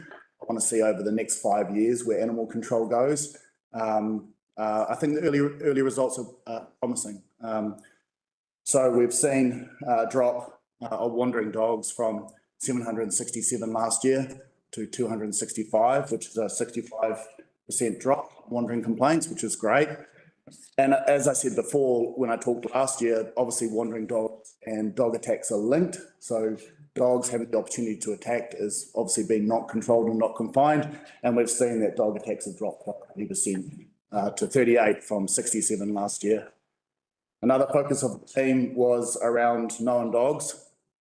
So for the last, since it's come in house, last 4 years, for the prior years, than last year, our dog population has dropped by 5%. So it dropped from 5,410 to 5,221. So the officers, obviously this is a big issue because a lot of the attacks and a lot of the harm events we were dealing with, we didn't know the dogs. It's hard to manage a dog if you don't know what that dog is and what the risk it poses. Officers have focused on this and increasing our non-dog population. So our non-dog population is, the officers found 280 dogs, new dogs within our district, and that increased our dog population to a record high of 5,150. We've maintained a high registration rate as well. So obviously we've focused on making sure those non-dogs are registered, working with circumstances and a whole lot of other stuff as well. And obviously for the first time, we've registered over 5,000 dogs. So we're at 5,194, which is 95% of our non-population. So that's a positive. And then moving on to impounding. So impounding increased to 113. So there's two halves to animal control. There's managing risk, and there's the welfare of our dogs and serving dog owners as well. So managing risk is obviously dog attacks, wandering dogs, all the bad behaviour. Caring for the dogs is important consideration that we have to take into account too. So the increase in the impounding dogs can be solely explained by the fact that we've taken a harder line on dog attack events. So the prior year, when I reported last year in September, there was 67 dog attacks and we impounded 16 dogs. This year there was 38 dog attacks and we impounded 35 dogs. So it just meant that we're holding much more dog owners accountable for their dog's behaviour. The wanderings and the surrenders were about the same. that pretty much sums it up, I suppose. I've got one question from councillor Williams in regards to the bylaws. Obviously that was in regards to if members or residents query how to change bylaws, what process is there? So our current dog bylaw was prepared in 2019 and it was reviewed in 2021. And then it's up for full review in 2029. I'm not a part of the policy team. My expertise is obviously enforcement and the Dog Control Act and enforcing the bylaws. But I have spoken to the team and they've advised that if there was going to be changes to the policy, it'd have to be council led. So either we would have to, so if there was enough complaints from the community or they felt that was important, then they could, we could look at maybe presenting a paper to council, or council could look at maybe discussing maybe some amendments to the bylaw. That's under the Local Government Act of 2002. And I just wondered too if that could be by form of a petition or something, if there was an issue that. Yeah, I imagine I mean, look, it's common sense, probably common sense would probably, but it's very hard. Look, if we're out there in the community, we talk to lots of people. If we drive down a certain street, there'll be residents that don't agree with the bylaw. I mean, this all, to me, like this all relates to dogs on beaches. And, you know, like animal controls, we've tried to set a strong platform. There has been limitations to what we can do based on the staff we've got. I totally agree that there's an issue in Mangawhai Beach and around that area for dogs off leash. It's something that we pushed really hard in summer. So, for example, if I compare it to the previous year, if you look into the infringement side of things, we issued no bylaw infringements, okay, for dogs off leash. This year we issued 20, probably not enough to start, and obviously it's something that we've taken a harder line. It can't just be education. There has to be a bar that you hold and say, look, no, you're responsible for your behaviour. So I would love to have an officer down there every single day, and if you can give me one, that'd be great. Sorry, Nick. You know, like I have to prioritise risk. It's like we talked about in the sense that, you know, do you have an officer sitting in Mangawhai or officer sitting in Dargaville? Well, no, you want your officers where the risk is, and then you want them dealing with that in a proactive way. Risk in Mangawhai, there's risk in Dargaville. If you looked at our proactive work, if you broke that down, it's evenly spread in regards to what we're doing. We're focused on wandering dogs in Dargaville, on dogs on beaches in Mangawhai. So yeah, I mean, I think, to be honest with you, although bylaw changes may be relevant, I think if we manage to get over our recruitment or our workload issues, I think there would be a chance for us to move in enforcement. And again, enforcement would solve that problem. We saw a change when we were hitting it in summer, and unfortunately over winter, through a whole lot of reasons, we just didn't have the resources to prioritise that as much as what we had before. Okay. Thank you for that. Fine. Any other questions? Councillor Vincent, followed by Councillor Howard, followed by Councillor Nair. Thank you, Mr. Mayor.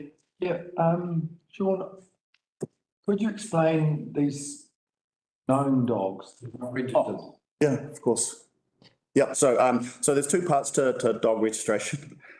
So what animal control does is we have our systems. So we have the National Dog Database, and we have our Magic system. And on our Magic system, we keep records of dogs.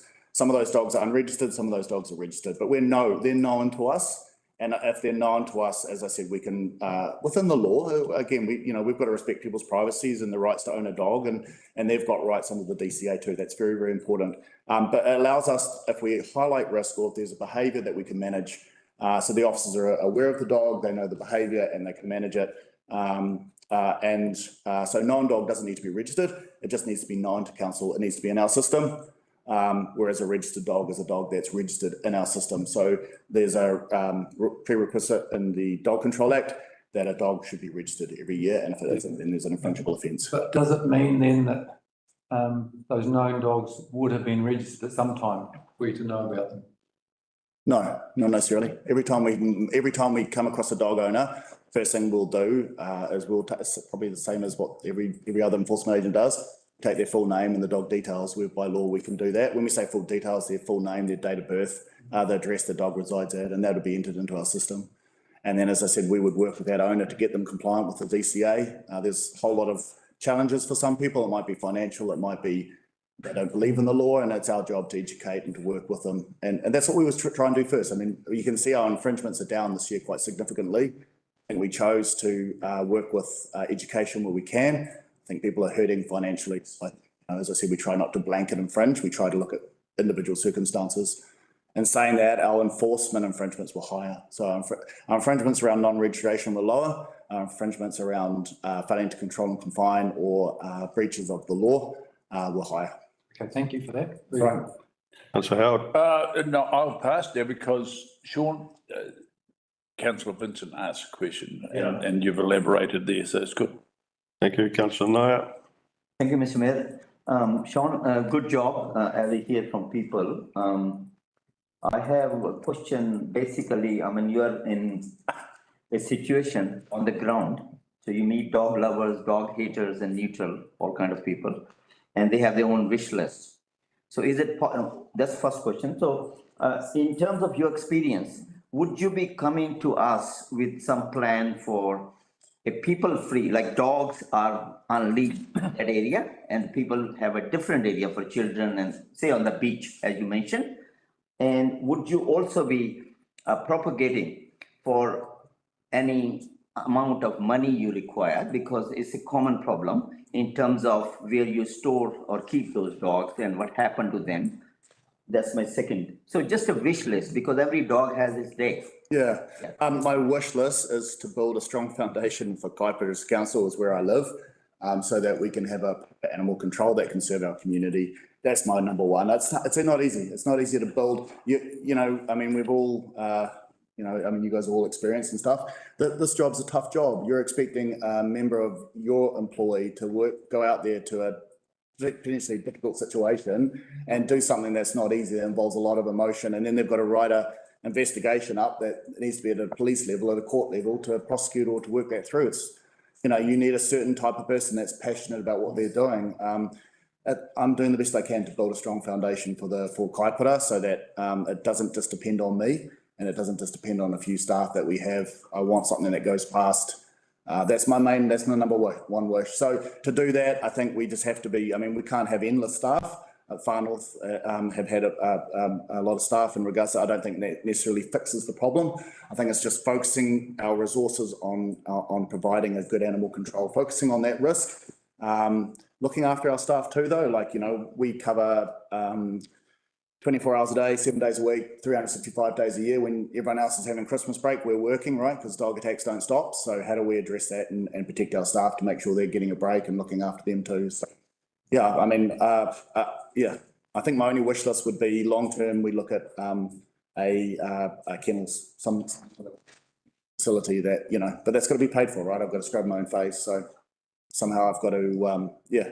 Hopefully, look, my goal this year is to increase our dog population. So we're at 5,450. As I said before, I still stand that we're somewhere between 6,500 and 7,000 dogs within the Dix district. We've got a big issue with dogs that get transferred out. It's very transitory. We've got Auckland, we've got Whangarei, a lot of families in connection and whanau between those areas. I think if we continue to work within the community, I think if we continue to serve both dog owners and complainants and stuff, there'll be a higher trust level, and hopefully we can increase our dog population, as I said, up around 6,000. That brings an extra revenue, right? That's 78,000 a year that comes into animal control and hopefully pays for some of these services. But yeah, that's at the moment I'm just focused on building a strong platform. So, you know, that's right. Yes, yeah, here. Councillor Lambeth. Yeah, through the mayor. Yeah, great work. We're noticing it on the street. So yeah, you've got to keep at it. It's a hard job. Yep. Right, we'll go into these known dogs and registered dogs, and you know, and the improvement in the numbers are there. But you looks as though you've hit a baseline about 250 dogs that are known to you but aren't registered. Are they mainly puppies or are they repetitive pieces? So you're talking about the number of dogs that weren't registered by the end of the year? Yeah. So in the past, what happened is a decision was made to blanket infringe for non-reg. So they'll just take anyone in our system and they'll issue a non-reg infringement. This year we decided not to do that because the number of new dogs coming into our system was quite high. So for example, if an officer finds an owner that hasn't been registered prior, giving them time to work through some of the challenges that they're facing. No, so they're not just puppies. Some of them are adult dogs. Some of them have been, they've had those dogs for a long period of time. But it's more trying to just say, like, infringement's a great tool, but it's also can be it's a really blunt tool. if you haven't got a job and you've got a dog and you've got a whole lot of other issues, issuing infringement sometimes just puts you more in debt, and it doesn't help you to get out or to comply with doesn't allow the officers, it sets a really poor relationship right at the beginning. The officers need to go back and work with these people. They need to do a whole lot of stuff. So we have to be pragmatic and yeah. And you are talking about 5%, and I think the old thing in any sort of enforcement, 5% of the customers take 95% of the effort. Yeah, that's okay. Lots of things, I suppose. Yeah. Okay. Thank you. Any further questions? Thank you, Sean. You can stand down. Thank you. Look, I've read the report and I want to thank you for the progress you've made since we last had you presenting to us. You've obviously got your focus where it needs to be, and I know that it's one of those jobs where you never have enough, staff and resources. So it's especially important how you focus yourself, and you're obviously doing a good job of that. So thank you very much. Okay, Councillor Nair. Thank you, Mr. Mayor. Yeah, I'm quite happy with the report and also the effort Sean has put in. It's not an easy task, and I wish them all the best, and come to us when you need a bit of money. Thank you. Any other elected members wish to speak? Councillor Erin Wilson-Collins. Thank you. Yeah, I just want to extend, I mean, it's been said a little bit already, but thanks to Sean and your team, and the focus that you have in your field of work. I think you've struck a really sound balance between wanting to help the community, but also not take, I'm trying to think of another word for stick. So, and I think that's so important in the line of work that you're doing. And it's been, I think, about 6 years, the dog team has come back into council. Yeah. So it is really fantastic to see that paying off. I personally, walk the streets of Dargaville very regularly. Hope that didn't come out wrong. And I definitely have noticed a decrease of wandering dogs. There was one in particular that used to annoy me. It wasn't dangerous or menacing. It was just a little stick. And it's disappeared. It's being looked after at home now, which is fantastic. And that's just an absolute credit to the work that your team is doing. So, so it's a personal thanks, I guess, on that level, but a greater thanks for the community. Dog control has been a big deal, especially in the Dargaville area for some time. So this is a really great, sensible approach and a great foundation that you're building moving forward. Yeah. Thank you. Councillor Vincent. Thank you, Mr. Mayor. I'd firstly like to say to Sean that his leadership has been transformational in providing this service. And one piece of evidence of that is how we see that the known dog population is up, but dog attacks are down. And so I think, yes, you've achieved a great balance with limited resources. Thank you.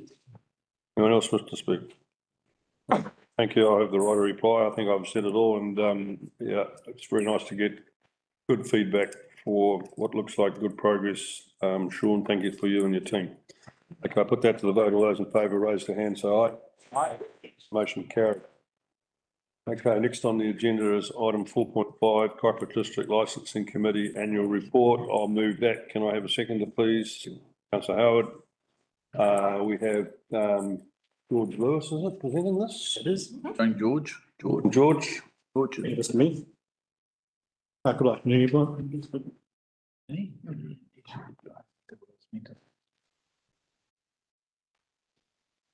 Bringing to council the Kaipara District Committee's Annual Report 2024-25 for adoption. The purpose of this is that Kaipara District Council and the District Licensing Committee are required to submit an annual report of every financial year to the Alcohol Regulatory and Licensing Authority, detailing its proceedings and operations over the previous year. The executive summary to this is that annual report, the Alcohol Regulatory and Licensing Authority is inclusive of the general activity and operation of the Kaipara District Licensing Committee for the period 1 July 2024 to 30 June 2025. The report is pursuant to section 19 of the Sale and Supply of Alcohol Fees Regulations, 2013, and it is required to be made publicly available. Now, the recommendation is that council agrees to submit the report, attachment A, to the Alcohol Regulatory Licensing Authority. Quite happy to take any questions. Any questions of George, please? Yes. Councillor Howard. Thank you, Mr. Chair. Thank you, George. I've just got one little one. Under the specials, you've had all of a sudden a significant growth in the number of applications for specials. Can you provide some background into that? Yes, through the chair. Yeah, specials have increased, and there are several reasons for that. By Food and Wine Festival, there are 8 specials that were granted for that. It's also got clubs that are obtaining special licenses for recruitment drives, for example. Yep. And we've also found that by Facebook sites that any activities that are being advertised through social media, we do contact them and just educate them on the requirements for special licenses. Yeah. So yeah, that just brings up the number in that regard. So I suppose the elaboration, that's, you know, a bit less than a 50% increase, but all of a sudden, was there a change in attitude out there in the community, or was it just you having your diligence and checking, as you say, your Facebook and things like that, or everything just came together in 1 year? Yeah, so special licenses are sort of activity that you can't really predict or put a number on year by year, because, you know, it's generally someone will apply for a special license for a funeral where they might have the wake at the local RSA, for example. So I think it will always fluctuate year on, year out. Yep. It's quite surprising when you look at the graph that, you know, the kind of relatively been an even flow over the last years, as indicated in the table. But yeah, I think it's a mix of the proactiveness of the team just to make sure that they do educate. That's cool. Yeah. Thank you. Any further questions? Thank you, George. Okay. Okay, I think that's pretty clear. I'm not going to make any further comments. Councillor Howard. No, I think that I've covered it. You've covered it. It's all good. Any other elected members wish to speak? Okay. I won't take it any further either. I'll put it to the vote. All those in favour, raise their hands. Say aye. Aye. Against, motion carried. This next one's looks like almost a procedural. Would anyone like to move that, please? Decision-making arrangements. Councillor Vincent, anyone like to second it? I'll see. Councillor Howard. Okay. Like Alana to present this. Thank you. Just me 1 minute. Good afternoon, members. This item is about the decision-making process during the transition period between the outgoing and incoming councils after an election, which is often referred to as the interregnum period. I'm sorry, the what period? Interregnum. Interregnum. Is that right? Yeah. You worded it? Okay. There are some requiring different decision-making delegations. First, before the current council officially leaves office, and then second after the new council takes office. But as I able to act until they are sworn in. The declaration of election will be on the 17th of October. So on midnight of the day of the declaration of results, the current council will vacate office, and then the new council comes into office. However, legally they can't act in their capacity as members, because they have to be sworn in first. So the first period is we're recommending that the mayor and deputy mayor be given delegation to make any urgent decisions. However, if the matter is significant, there will be an extraordinary council meeting. And for the second period, which is from the day after the declaration of results, until the inaugural meeting of the new council, it is recommended that the chief executive be given delegation to make any urgent decisions. So like the funding requirement for an emergency situation, for example. The decisions that are excluded from being delegated to the C are listed in the report. And it's under clause 32(1)(a) to H. And so those are major decisions, also the Local Government Act, and then major decisions like the power to make a rate or to adopt an LTP or to appoint a chief executive. So those are all excluded. And I just want to take a moment to explain the timing of the second period, because there was a legislation in 2023 impacting the dates for the swearing-in of a new council. So it's different from the last election. So from the declaration of results of a local election, there is a 3-day period whereby a recount can be lodged. If the chief executive is unable to notify the date of the inaugural meeting until this period has been satisfied. And adding to this is also now necessary for the chief executive to provide 7 days of the first meeting to members of sworn in. So we have a plan in place for different scenarios. So based on whether there is a recount lodged or not, we have a first tentative date for the inaugural meeting scheduled for the 30th of October. Or if a recount is lodged and then dismissed by a judge, it will be on the 5th of November. We also have a plan C if a recount is accepted and then investigated, and there's no time that's up to the judge how fast that moves, but we do have a reserve date later in November.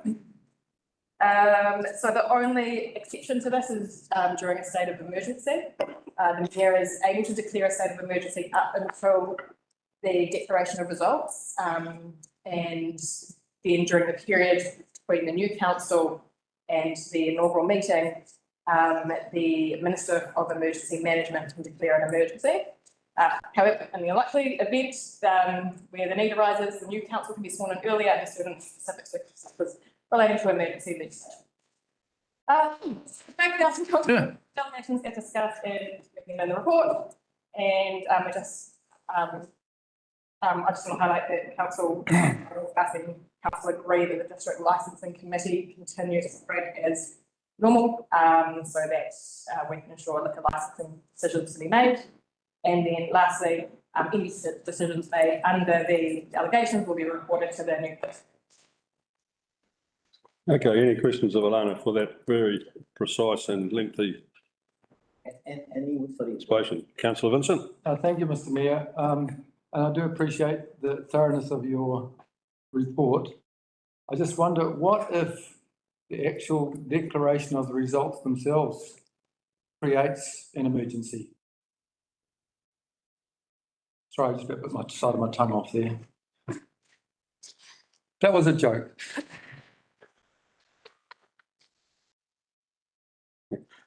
Got a relevant question? I've got a relevant question. Has there ever been, that you're aware of, a situation that has happened between the two councils, outgoing and the incoming, where there has been a real situation arisen? Sorry, I'm just going to hand that to the chief executive because I. So through you, Mr. Mayor, thanks, Alana. This is my 5th election in local government and I have not seen anything yet. It is very prescribed as far as process goes. So there is a definite time frame where power shifts. Yeah. The incoming mayor takes over, council takes. But I'm not aware of any decision making. Okay.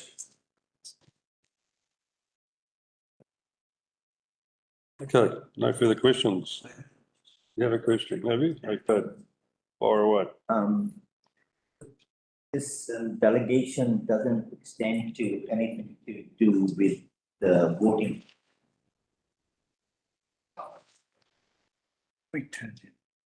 Okay. All right, Councillor Vincent, move the statement.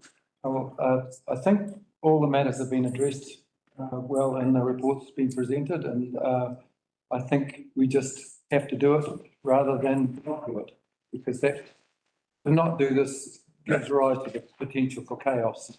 So, yeah, I endorse the motion. Thank you, councillor Vincent. Councillor Howard, you're the second. Yeah, I totally agree and good, well-defined, easy process and let's just hope nothing happens. Any further comments from any other elected members wishing to speak? No. Councillor Vincent, want to reply? Nothing to add, sir. Okay, let's put it to the vote. All those in favour, raise their hand, say aye. Aye. Against, motion carried. Next item is item 5.1, Tokerau Water Trust Agreement. I'll move that. Can I have a seconder, please? Councillor Vince, Councillor Lambert, sorry. Tongue-tied here. Presenting this item is Jason Maris. No. Mayor, we've got a duo in front of you. We've got Nick and Sue. I can see, my apologies. It's my report. 100% is my report. Trouble. And I can some of the notes. Okay. Good afternoon, Your Worship and elected members. I'll take this paper as read and briefly summarise the purpose and content of the paper. It's a summary based on the meetings that we've had in the last year, particularly the meetings this year, council meeting on the 29th of January, council meeting on the 27th of August, and council briefings on the 4th of June and the 6th of August, which has brought us to this point. The purpose of the paper is to summarise the outcome from those meetings and to inform the ratepayers of the district and the agreement between Tokerau Water Trust and the Kaipara District Council. Pleased to report that a formal agreement has been established between Kaipara District Council and the Tokerau Water Trust through the execution of a development agreement, the share option in the last week. The agreement aims to deliver critical infrastructure, flood protection, water resilience and economic development of the area. The paper provides transparency to ratepayers about funding benefits and long-term implications. A little overview, the key stakeholders involved in this arrangement is central government through their Regional Infrastructure Fund, Kaipara District Council through general and targeted rates, local landowners and kind contributions, and the Tokerau Water Trust through project delivery and the water network expansion. All parties have got a shared goal for the project to protect communities from flooding, reduce pressure on Dargaville's treated water supplies, support sustainable land use and horticulture, and enable industrial growth and employment. Two key projects of this agreement is the stop bank upgrade. This will upgrade 11k of stop bank between Dargaville and Te Kaipara, raise the stock bank to a height of 3.5 metres to meet the modern flood protection standards of 1 in 100 years.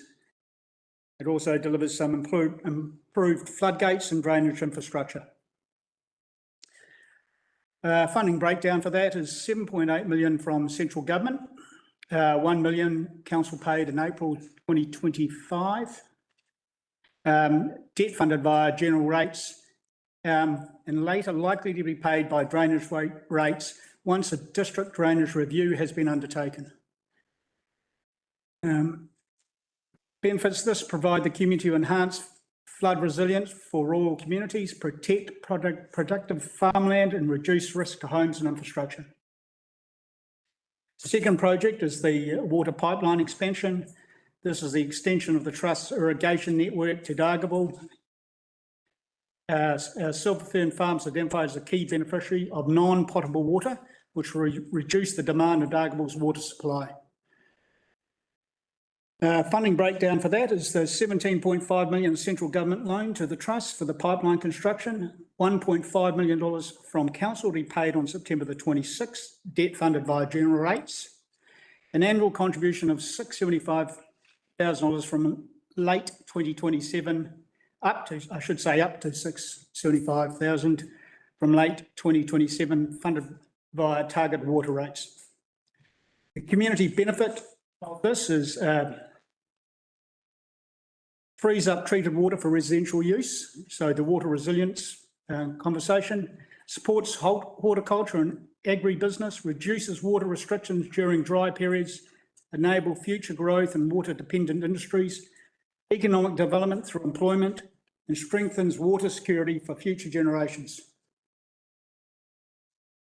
So there are two projects. There is a share option that was also signed. This gives council It enables council to obtain 167 water shares. The share entitlement to council is, each share is worth 3,000 cubic metres, and in layman's terms, that's 3 million litres of water. So that option's available to us should the demand not be met, reduction in demand not be met, and we need to increase water supply to build additional water resilience.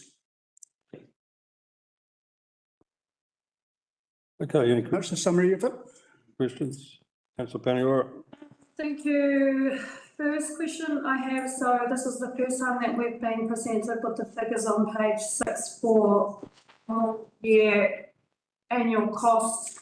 So for the 1 million, 1.5 million, the debt servicing and repayment cost of 90,000 and 135,000 respectively, is it so high because of the term of the loans, and what is the term of the loans if that's the? The loans are 20 years. So why is it so high?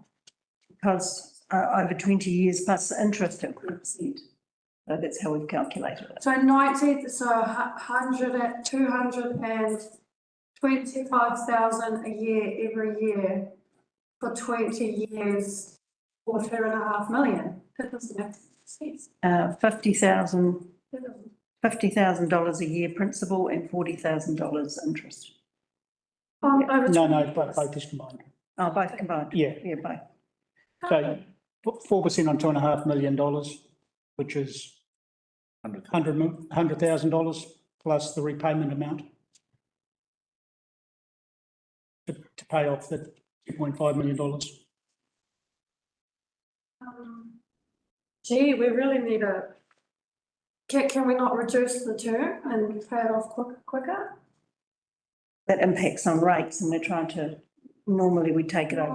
When you count all of the interest we're going to pay over the 20 years, that's a. No. But we'll park that for now. One of the questions I had for Ben, and we still weren't able to hash it all out was, who's servicing the revolving credit facility, I assume on the 17.5 million. So that's the 600 and up to 675,000 that we pay. It's been told to us that the pipeline won't be completed for at least 18 months. So it's likely that the charges won't be starting for at least 18 months, could be up to 2 years. At that stage, if Silver Feather Farms joins the Tokerau Trust for non-potable water, the 675,000 would be reduced. And that's what we're envisaging, that they will quickly want to transfer, because the charges that we have are over $5, you know that, and per cubic metre. And I thought that the 675,000. Are we saying that within that 675,000 is serviceability of the 17.5 million? Is that? That's part of it, yes. I mean, but it drops. Well, that wasn't suggested at the last, that we've had, that was an unknown question mark. That was told at the briefings you had, yes, it was, and it was actually the councillors actually asked questions on the 675,000. We're not seeing the agreement, we're only being given these hard and fast figures. So you're telling me that based on the final version of the agreement, incorporated in that 675,000 is the interest and the serviceability on the 17.5 million. The agreement you saw has been presented to council. You've seen both the agreement with Tokerau Trust and the share option agreement. And we went through that, and we had Murray. Don't interrupt, please. Let her finish the question. Murray McCulley come and present to us, and that was a really good opportunity that councillors had at that time. It was at Tangatarora. So we had all of that. Sorry, I just because we're on a time crunch here. The specific question was not able to be answered at the time. That's why I'm asking it now. The 17th, so I'll try and ask it in a different way that you can understand what I'm trying to get from this question. where is the money coming from to service the 17.5 million? The interest on that, where is that coming from? And so going between today and end of 2027. Okay, sorry, It's been councillor Pennyworth. So in the future, we're envisaging that coming from water users. today. Yes. So today. Today, no, Between today, 'cause it's not, end of 2027. That Can you let her answer the question, please? she's. Let her answer the question. But that's not what I'm trying to ask. there's no cost to us today. This is a future cost that will come once the water pipeline is completed. So it's not a cost today. Are you telling me our ratepayers are getting stung 2 years from now? Because who's paying for the serviceability between now and 2027 when that interest is going to be accruing as they draw down on the 17.5 million? I don't know, that's not part of our agreement. We are only paying once the pipe is connected, which won't be for at least 18 months, maybe 2 years. No, did you want to add to that? Agreement that's been finalised. Right, sorry, through the chair. Our obligation is to pay $675,000, which is likely to occur on October 2027.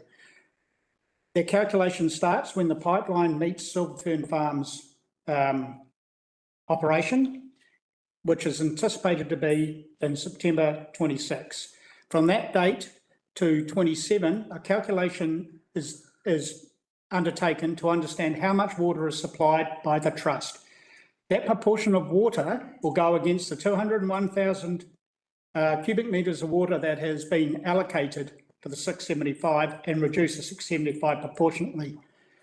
Our view is that Silver Fern Farms and others will take the non-potable water almost immediately, because the non-potable water is at about 20% of what we charge for the water. That will reduce our obligation of the 675. 675 is linked towards a 20% reduction, which is 201,000 cubic metres of water reduction to Dargaville, and therefore building water resilience within the Dargaville area. But you do understand that the 17.5 million is the cost of constructing the pipe and associated easements across all of the properties that's going to need to be serviced between now and the end of 2027, of which case Tokerau Water Trust doesn't have the serviceability, the repayment serviceability between now and then. So who's it falling on?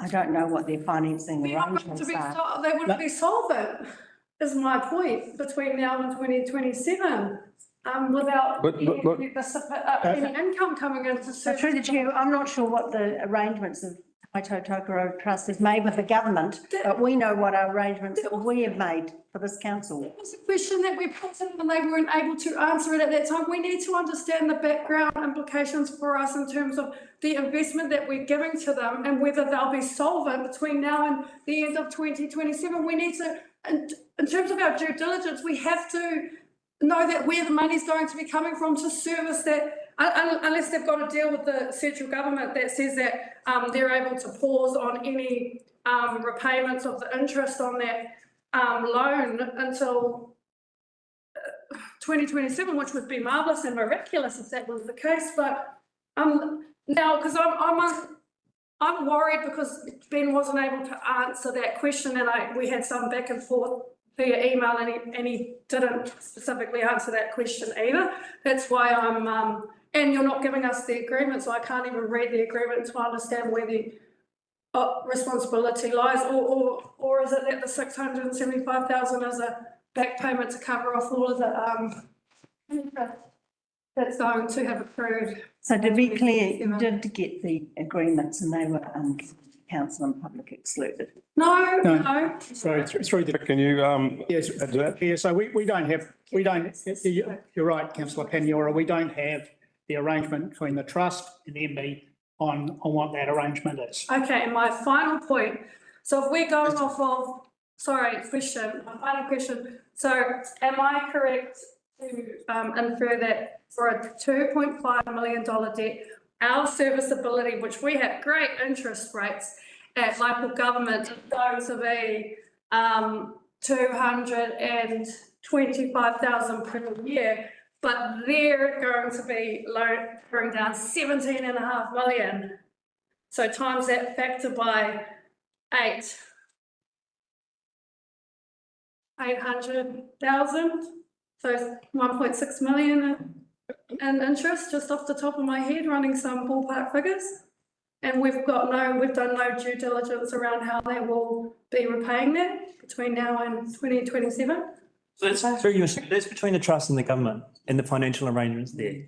We don't have that detail, and they're not providing that to us, and nor should they. It's a commercial agreement between central government and the trust, and that is for them to work through. But we've given $1 million of our ratepayers' money towards this venture, so we surely would require some. I think you would expect. Mr. Mayor, I think you would expect. There, I'll leave it there. No, that's fine. I'll leave it there, and we can. Okay. Questions. See, Maris, did you want to make a further comment there? No, Mr. Mayor, I'm fine. Okay, any further questions? Councillor Nair. Mr. Mayor. So, I mean, I have, as you know, I had voted against it, but what I want to know is at any point in all this thing under public excluded, have we consulted public? That's the first question. Second question is. Through you, Mr. Mayor, I think we'll answer that first. You know the answer to that. We have not. We've provided the detail around consultation in the paper, and it's in the open report as well. If you'd read it. It was in a newspaper, Mr. Morris. No, it was in our paper. It's on our agenda. Our agenda. No, it was in the newspaper that we are solving the Dargaville problem, April 4th, 2000. It was the whole thing was there, the full page ad. But anyway, my question is more related to the horse has bolted without any rims. What happens if the whole thing, Silver Fund doesn't sign it? Silver Fund does not sign the agreement for some reason, or this whole Tokerau Trust goes insolvent because it's technically unfeasible. Can we get out of it? The agreement we have signed, can we get out of it, or the ratepayers keep paying 675,000 for the rest of their life? It's a very simple question. Paying for a service you're getting, surely.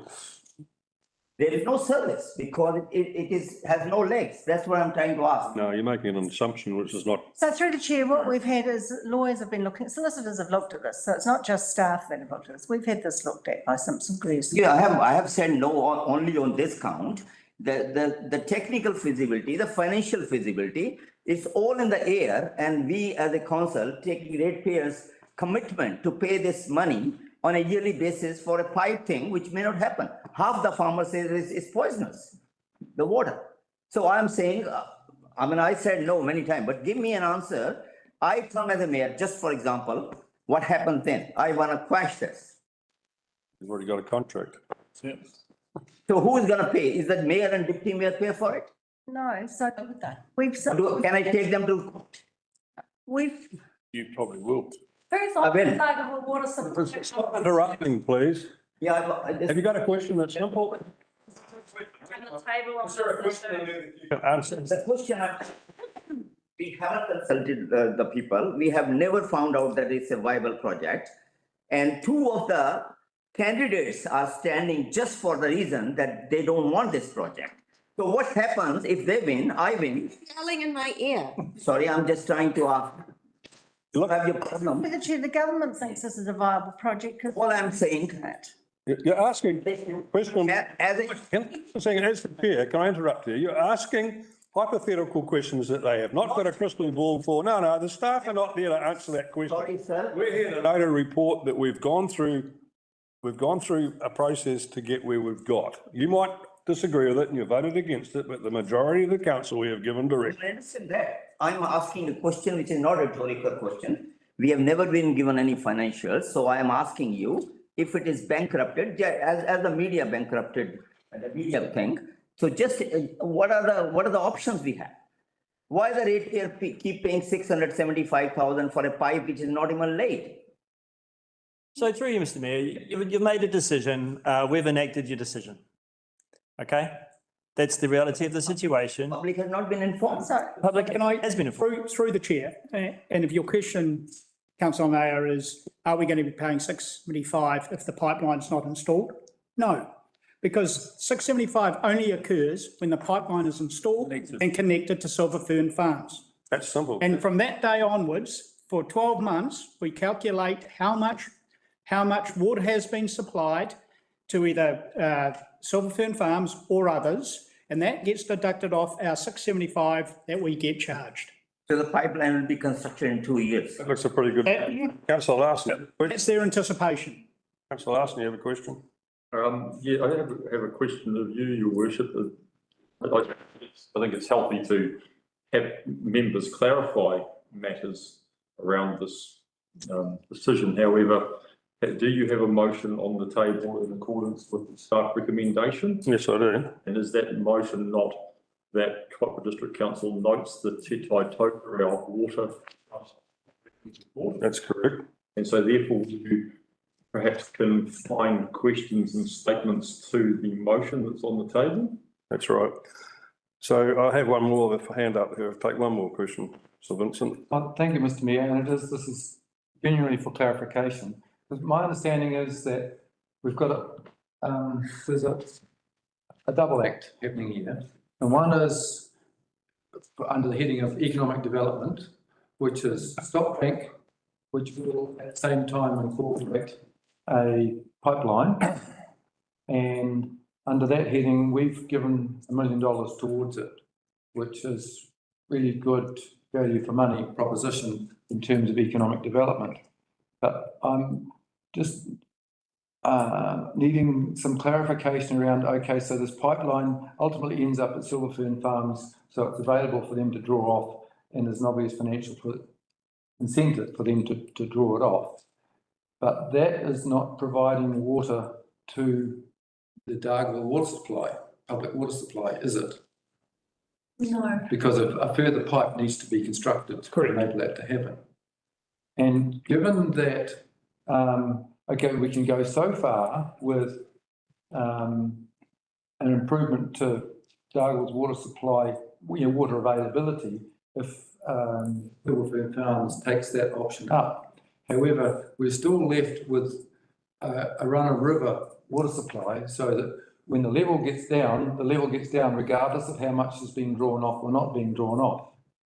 So we're still in a situation of risk for Dargaville's water supply. Is that correct? Through the chair. So there is a number of pieces of work, and this is one key element of it. So demand reduction with Silver Fern Farms. So last year we did 1,036,000 cubic metres of water through our plant in Dargaville, of which 201,000 cubic metres was for Silver Fern Farms. So if we reduce Silver Fern Farms volume, then we've increased the capacity for the rest of Dargaville by 20%. So that's one bit. Now that didn't answer your question, I know, the run of the river. So part of the resilience program is to review our drought management plans and the triggers available for that. That is to increase the amount of water we can pull out of the Kahu with additional pump. And it is to look at, if you like, strengthening or maintenance of our Waitua dam. So there's a program of work in the background that will enable us to build even more resilience in the water supply. Okay, but in terms of just the fact that the water gets to, this is something that I had missed earlier, that the water gets to Silver Fern Farms, well, that triggers the 675,000. But in all probability, that will be, perhaps the bill will be going to the new CCO? Oh, good question. Through the chair. That conversation is yet to be had.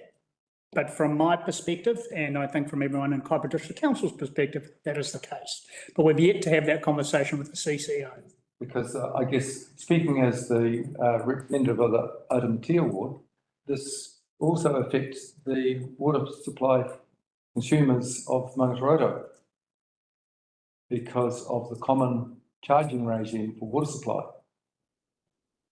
So, whereas if it ends up as part of the CCO, well, we're in a regime of harmonisation, potentially, and so that there is a buffer there against it. Yeah, I'm just getting. So the commitment from the local Waters Done Well team, the three councils, is that harmonisation will occur within 3 years. But even so, yeah, so there will be a period of discomfort. There could be. Yeah, actually, and we're always on the public water supply as well. So, yeah, okay. But there were going to be costs anyway if we want to actually solve the water problem at Dargaville. So you've got to understand we couldn't solve it without money being invested. Yeah, which is the other point I think I did circulate in advance, that, okay, problem, lack of reliable water supply over summertime for Dargaville. Solution, okay, whatever the solution is, include upgrade the water to a dam, pipe it, put in a pump, that's more cost, and that's going to come back to the users of the harmonised water supply, whether it's harmonised Kaipara or harmonised CCO water supply. That is still going to be an increased cost to solve this problem. So did we ever get any sort of ballpark figures on what that Waiapua Dam option would be in terms of the cost implications?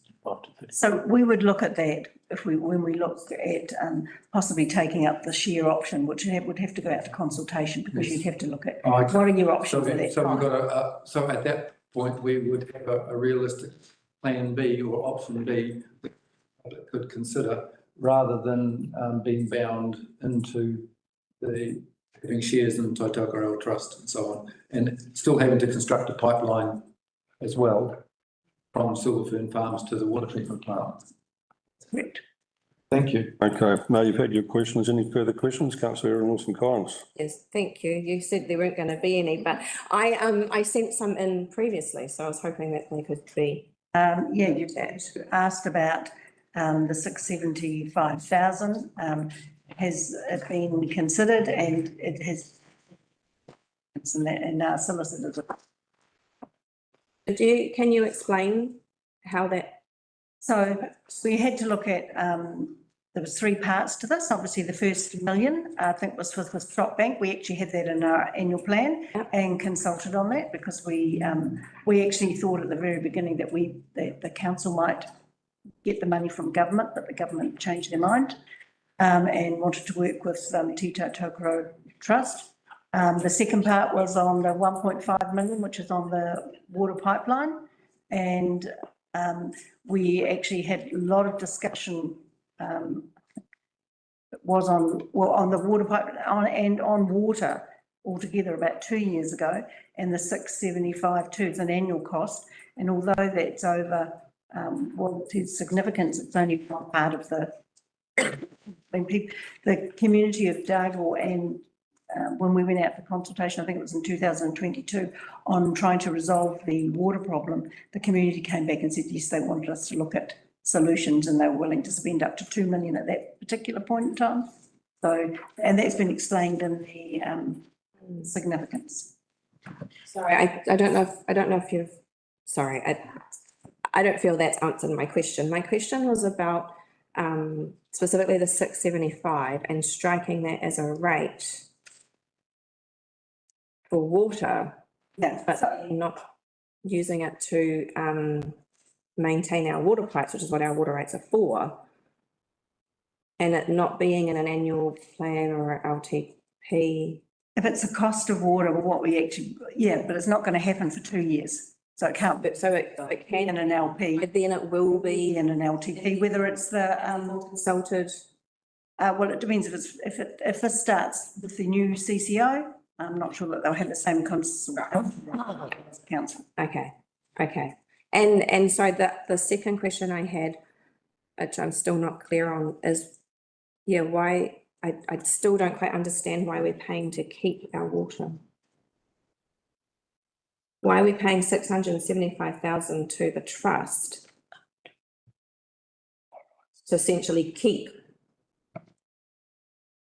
So that, like, it's part of the agreement, and the trust, and that will be reduced Yeah, I get all of that. I understand all of that. I just still, and it was the same at the briefing. I couldn't quite grasp why we're having to pay the trust. Because that was our water. So that was part of the agreement, and council look, at the time questioned Mr. McCulley quite heavily on that, because that was an area that that we were concerned about, because it was going to be extra costs. But the overall benefit was the economic development, and council made that decision based on economic development. Right. Okay. Right, did anyone hasn't had a question? Okay, thank you, staff. All right, I'm going to save my comments to the end. Councillor Lambert, want to have a say as the seconder?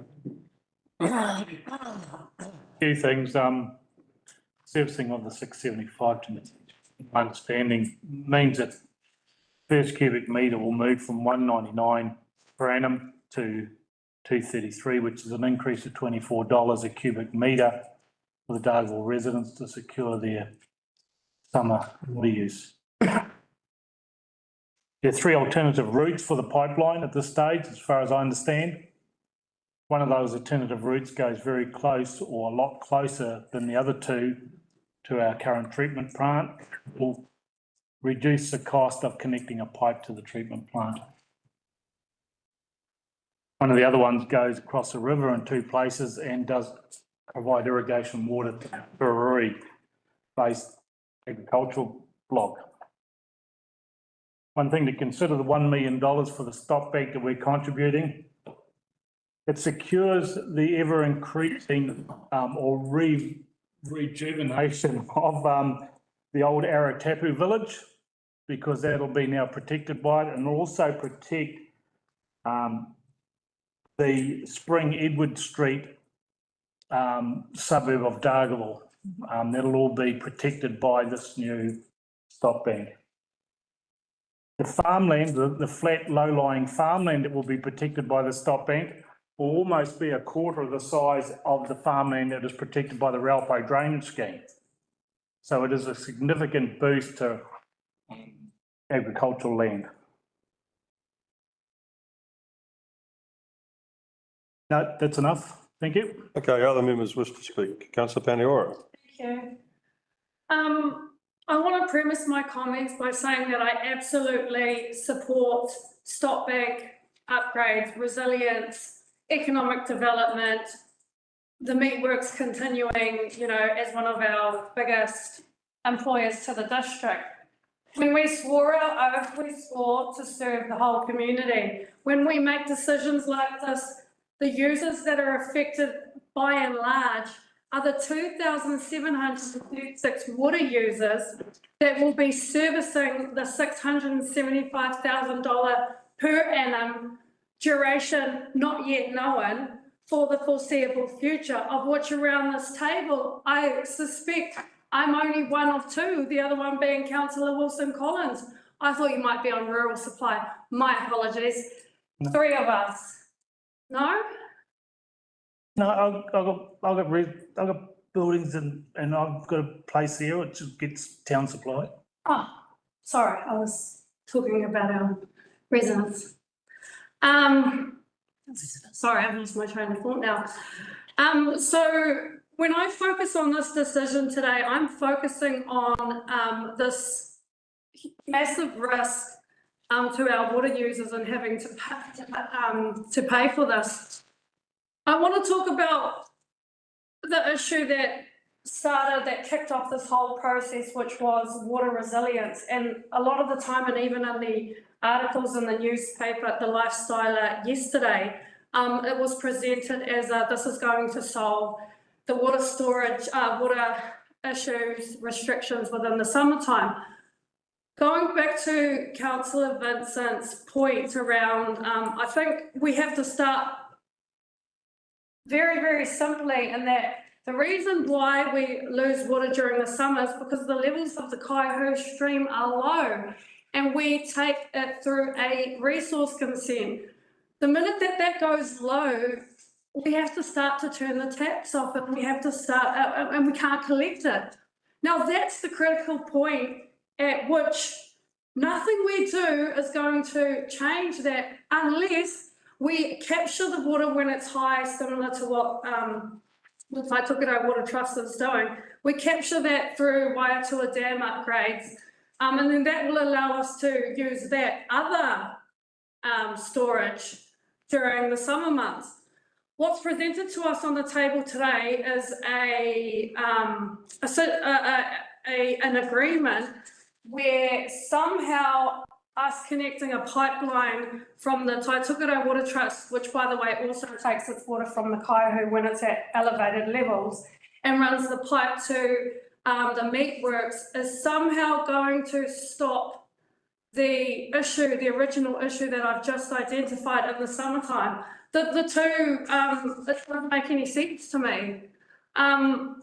And then we're going to have to take up to $675,000 in revenue from our ratepayers. So essentially, the money is coming from the 2,736 water users to pay for this when those same users are actually going to be disadvantaged, because the highest water user being the meatworks will essentially lose 1/3 of the revenue. Therefore, those same water users are going to have to foot the bill for that extra additional 1/3 in revenue that we're losing.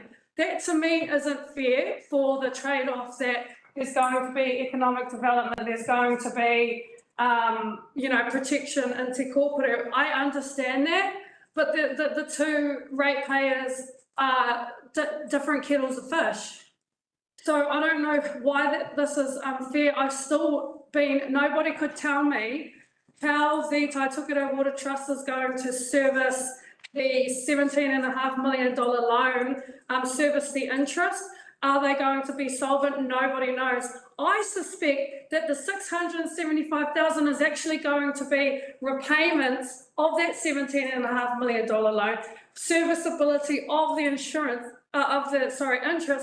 to the extent that the 2,736 water users, myself being one of them, are actually going to be paying, but when all is said and done, are going to have to not only pay for this Tokerau Water Trust connection of the pipe to the meatworks, but will also have elevated levels of the first cubic metre and elevated and increased water rates. So we'll be having to pay on top of all of that. To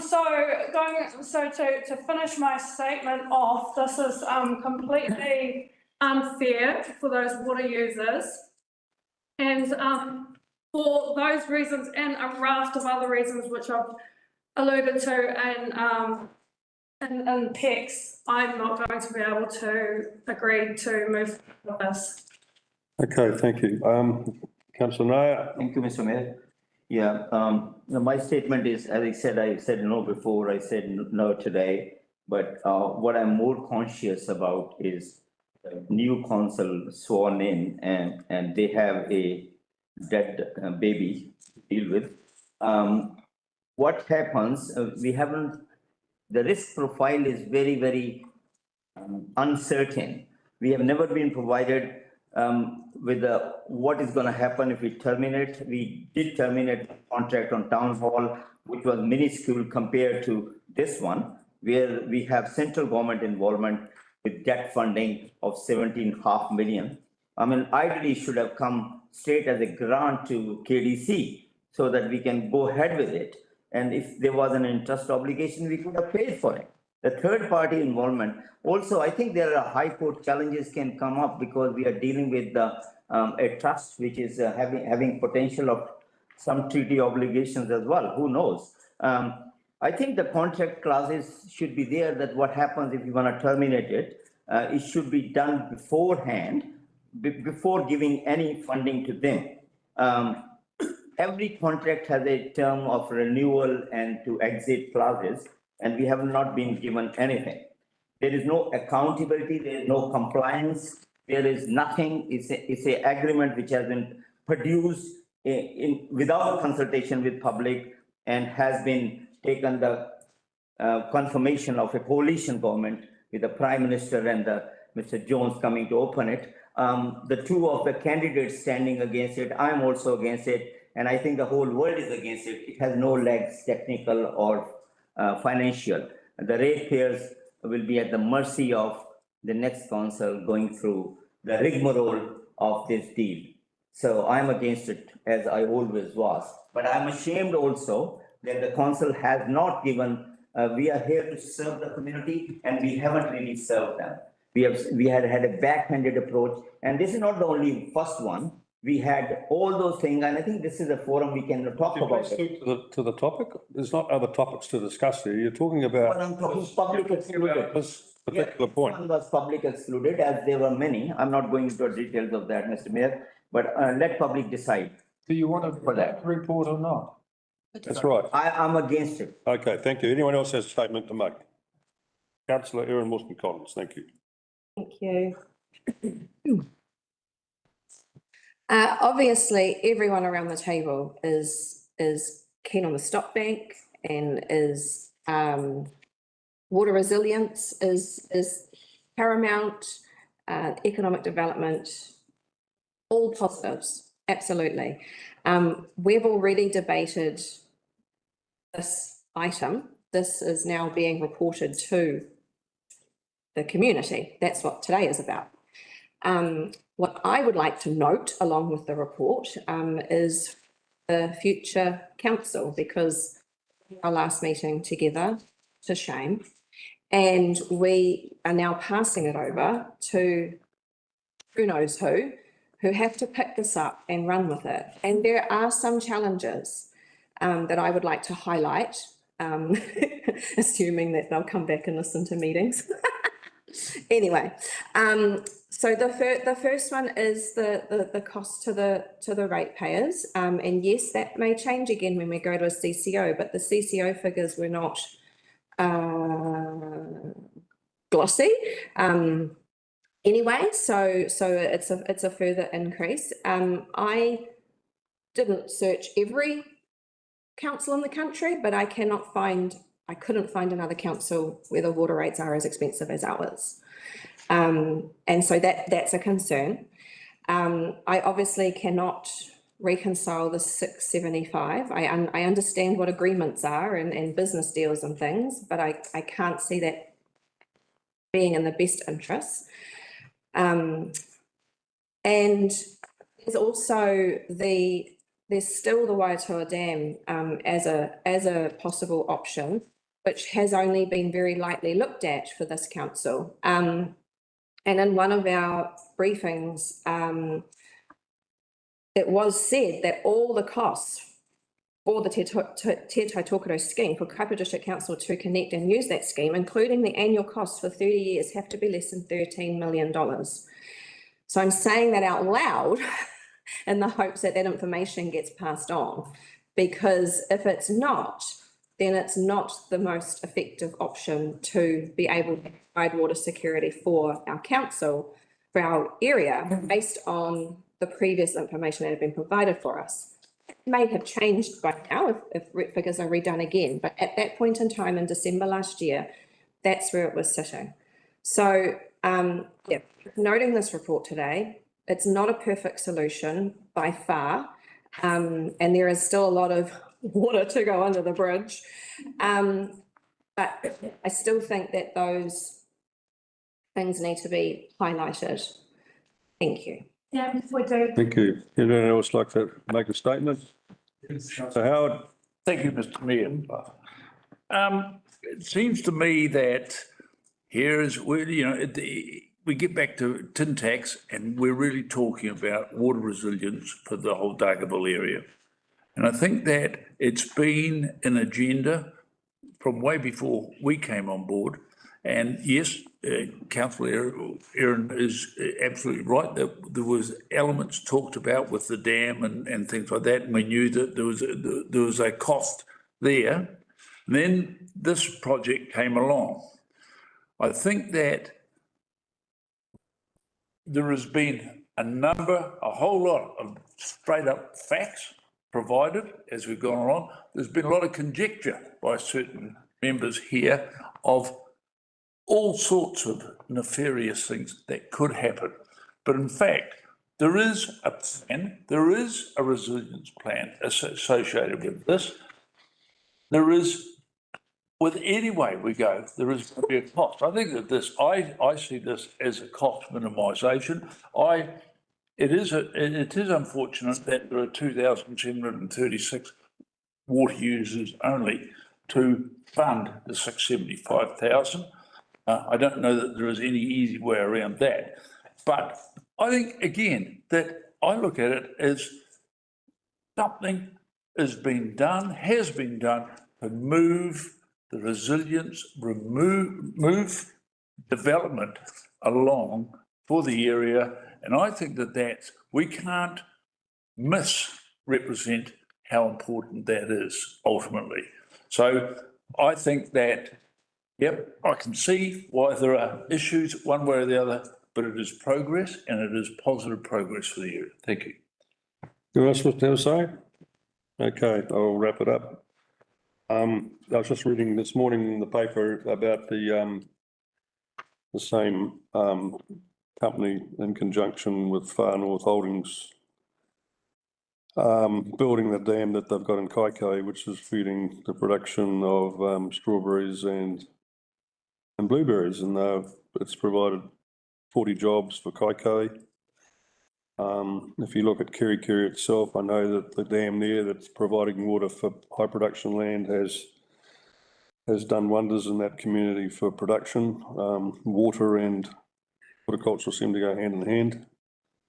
So the benefits, I think, of having a stop bank built as well with the pipe in it is pretty obvious in terms of what it protects and encourages the use of high production land, or the potential for high production land for Dargaville's economy is pretty critical. You can also see that out at Tokerau, they're already growing avocados out there, and there's things happening. So I think overall this is going to be extremely exciting for Dargaville's future. With that, I'll put that to the vote. All those raise their hand and say aye. Against? Against. Motion carried. Sorry, through the chair. Is it division? No, distinction. Division's been called for, Mr. Mayor. Okay, do the division. Councillor Howard. 4. Councillor Lambert. 4. Deputy Mayor Larson. 4. Councillor Nair. Yes. Councillor Pennyora. Okay. Councillor Vincent. 4. Councillor Williams. 4. Councillor Wilson Collins. 4. Lee Gibson. 4. Motion carried. Thank you. Okay, next item on the agenda is 5.2, acceptance report. I'll move that. Can I have a second? A second. Thank you, Wilson Collins. No, I'm not seconding it, thank you. I thought you'd raise your hand. He's saying I'm. Councillor Williams, right. Sorry, who was? Alex. So Jesse's presenting this. Mayor and Williams. Thank you. Good afternoon, Good afternoon. councillors, and welcome, or, acknowledging all of you for your last Seriously. council meeting as this council. And so what you're seeing here is the exceptions report. We're seeing some 2026 figures now. You didn't get this last month because we're in the middle of annual report. We are still in the middle of annual report.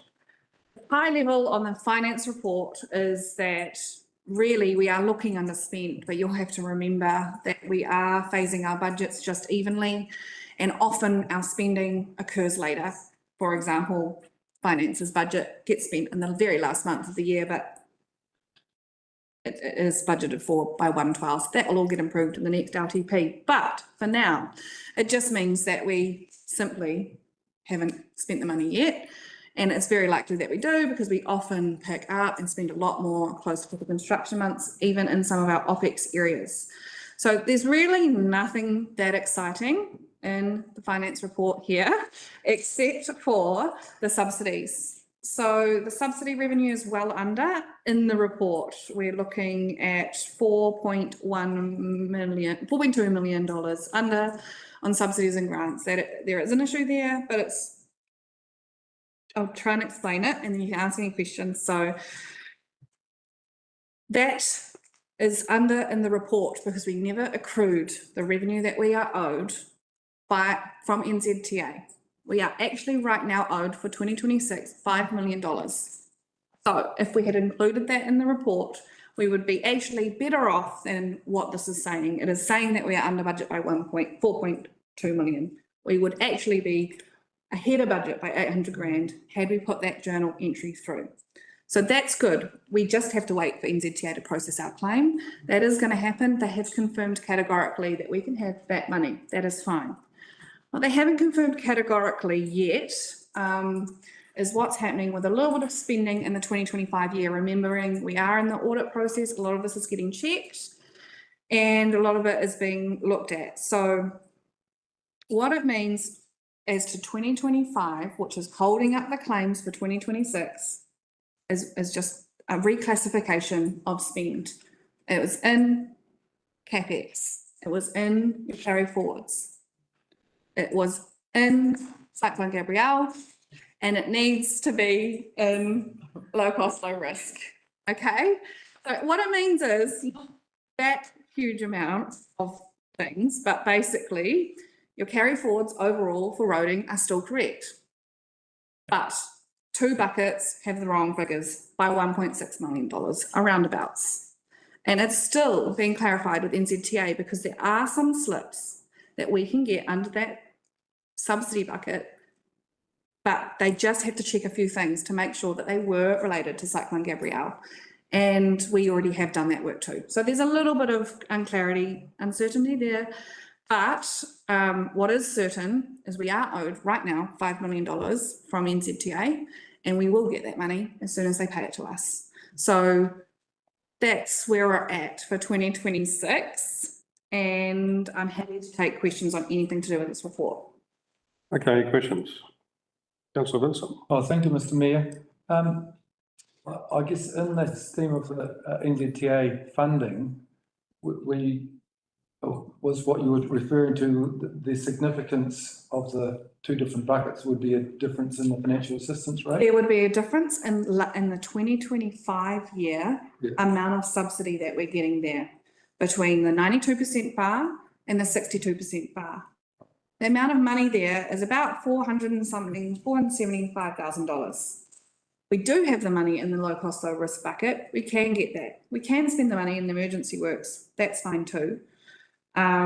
We just have to get clarity from NZTA, and there is actually a lot of things creating why we can't get that clarity right yet. Okay.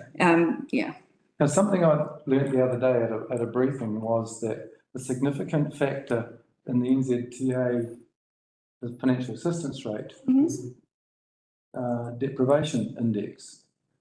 And I'm wondering if to provide a more accurate figure in terms of looking at the balance between our wards where we've got these in the interest of unity, we've got these areas separated out, whether it would be appropriate to seek a separate financial assistance rate for each ward. No, we were given a high rate from NZTA because we really need to get those works done, and they really want the works done. And it's been really hard for roading because of the NTA disbanding, among many other things. And getting back up to speed on what NTA had agreed with NZTA has been a really long slog, actually, for roading. So they are close and they are doing some good work, but looking at land? No, about the boards thing. Oh, sorry. I'm sorry, it's the last time. Hey, guys. I'll assume that Wairoa Ward and possibly Matia would achieve a higher financial assistance rate than the Kaipara. No. Through you, Mr. To do with words. Like, thanks to you. Don't stuff with it, don't highlight the problem. The FAR is determined by Council Area taking all of the factors into Good consideration. concept, councillor Vincent. Yeah. Well, So it's just like council area only. Fairer and more accurate if we wanted to divide things up in that way. I think Jesse's highlighted that it might be high and we don't want to highlight there. Yeah. Bring it on. Okay, any other? Councillor Paniora. Thank you. If we wanted to look further into breakdowns for district-wide, projects like the 161, for example, where do we find more, sorry, that was just an example, don't. Where do we find a breakdown of that? Because, Do you mean that? a lot of the reporting is under district-wide renewal, or district-wide. So where can we find more about where that money is actually going? Well, it's going to a district-wide pot. Some of those things are district-wide, as in library books. That's an easy one. That's across the district, right? Whether it's Mangawhai, whether it's Dargaville Library, give me some books, it's in that pot. Some of these projects are clearly in one area, like the town hall, etc., like that. And some of the district-wide pots are programs of work that are district-wide. Yeah, so how do we find out the program of works like a little bit more? You're getting that through the PMO. You're getting understanding of what's happening with the projects and what's under those things through the PMO. I can actually expand this report into the future and you can see every single thing that's under there. If you like, I can do it tomorrow. The PMO doesn't include, because we had this exact question with them. They did not include the stage for the Mangawhai wastewater, stages 1, 2, 3 and so on. Yep. Because it wasn't like a project per se. So there's a gap and. Yeah, I can talk about the Mangawhai wastewater one if you'd like. I'm very aware of what's going on there. Okay, well, I'll just pick on some. So 16157, there's 2 million to that. That's under water supply. What's the plan? 16157, what does that relate to? Water supply. What's the name of the project? Sorry, I'm trying to catch up. Water supply, 2,078,000, 16160. Because that's a large chunk. Okay, that's Water reticulation renewals. 159. Okay, so yeah, don't know about, I'll have to go and look at some things, to be honest. I can't remember now. Sorry, if you'd submitted that before, I could have come up with that answer, but Perhaps you could supply it later. yeah. It's just that it would be lovely, the 16111, 4.7, or, you know, like, it would be good to understand. So that's a great deal of money that we're just kind of given a little 100% number next to it. 100%. So what I can do is immediately, I can restate this report. I can expand all the ones that have multiple projects underneath, and you can see the spend for everything and all the projects, if you ever want it. Because some of these numbers are being taken and used and then it's, so then we really need to be looking into to how these are, to make sure they're being used in an appropriate. That's fine, we can do that, and I can confirm that we are doing it in an appropriate way. No, sorry. Yeah, I know, but it's hard to say that, but yeah. Okay, any further questions? One question from you. Thank you. Thank you, Mr. Mayor. Thank you, Jesse. You never can explain a report on a day basis. So I think it's more, my question is more based on what we see here is a point in time, obviously, end of that. But just referring to 3 items here, which have money sitting there, but it looks like they have been completed.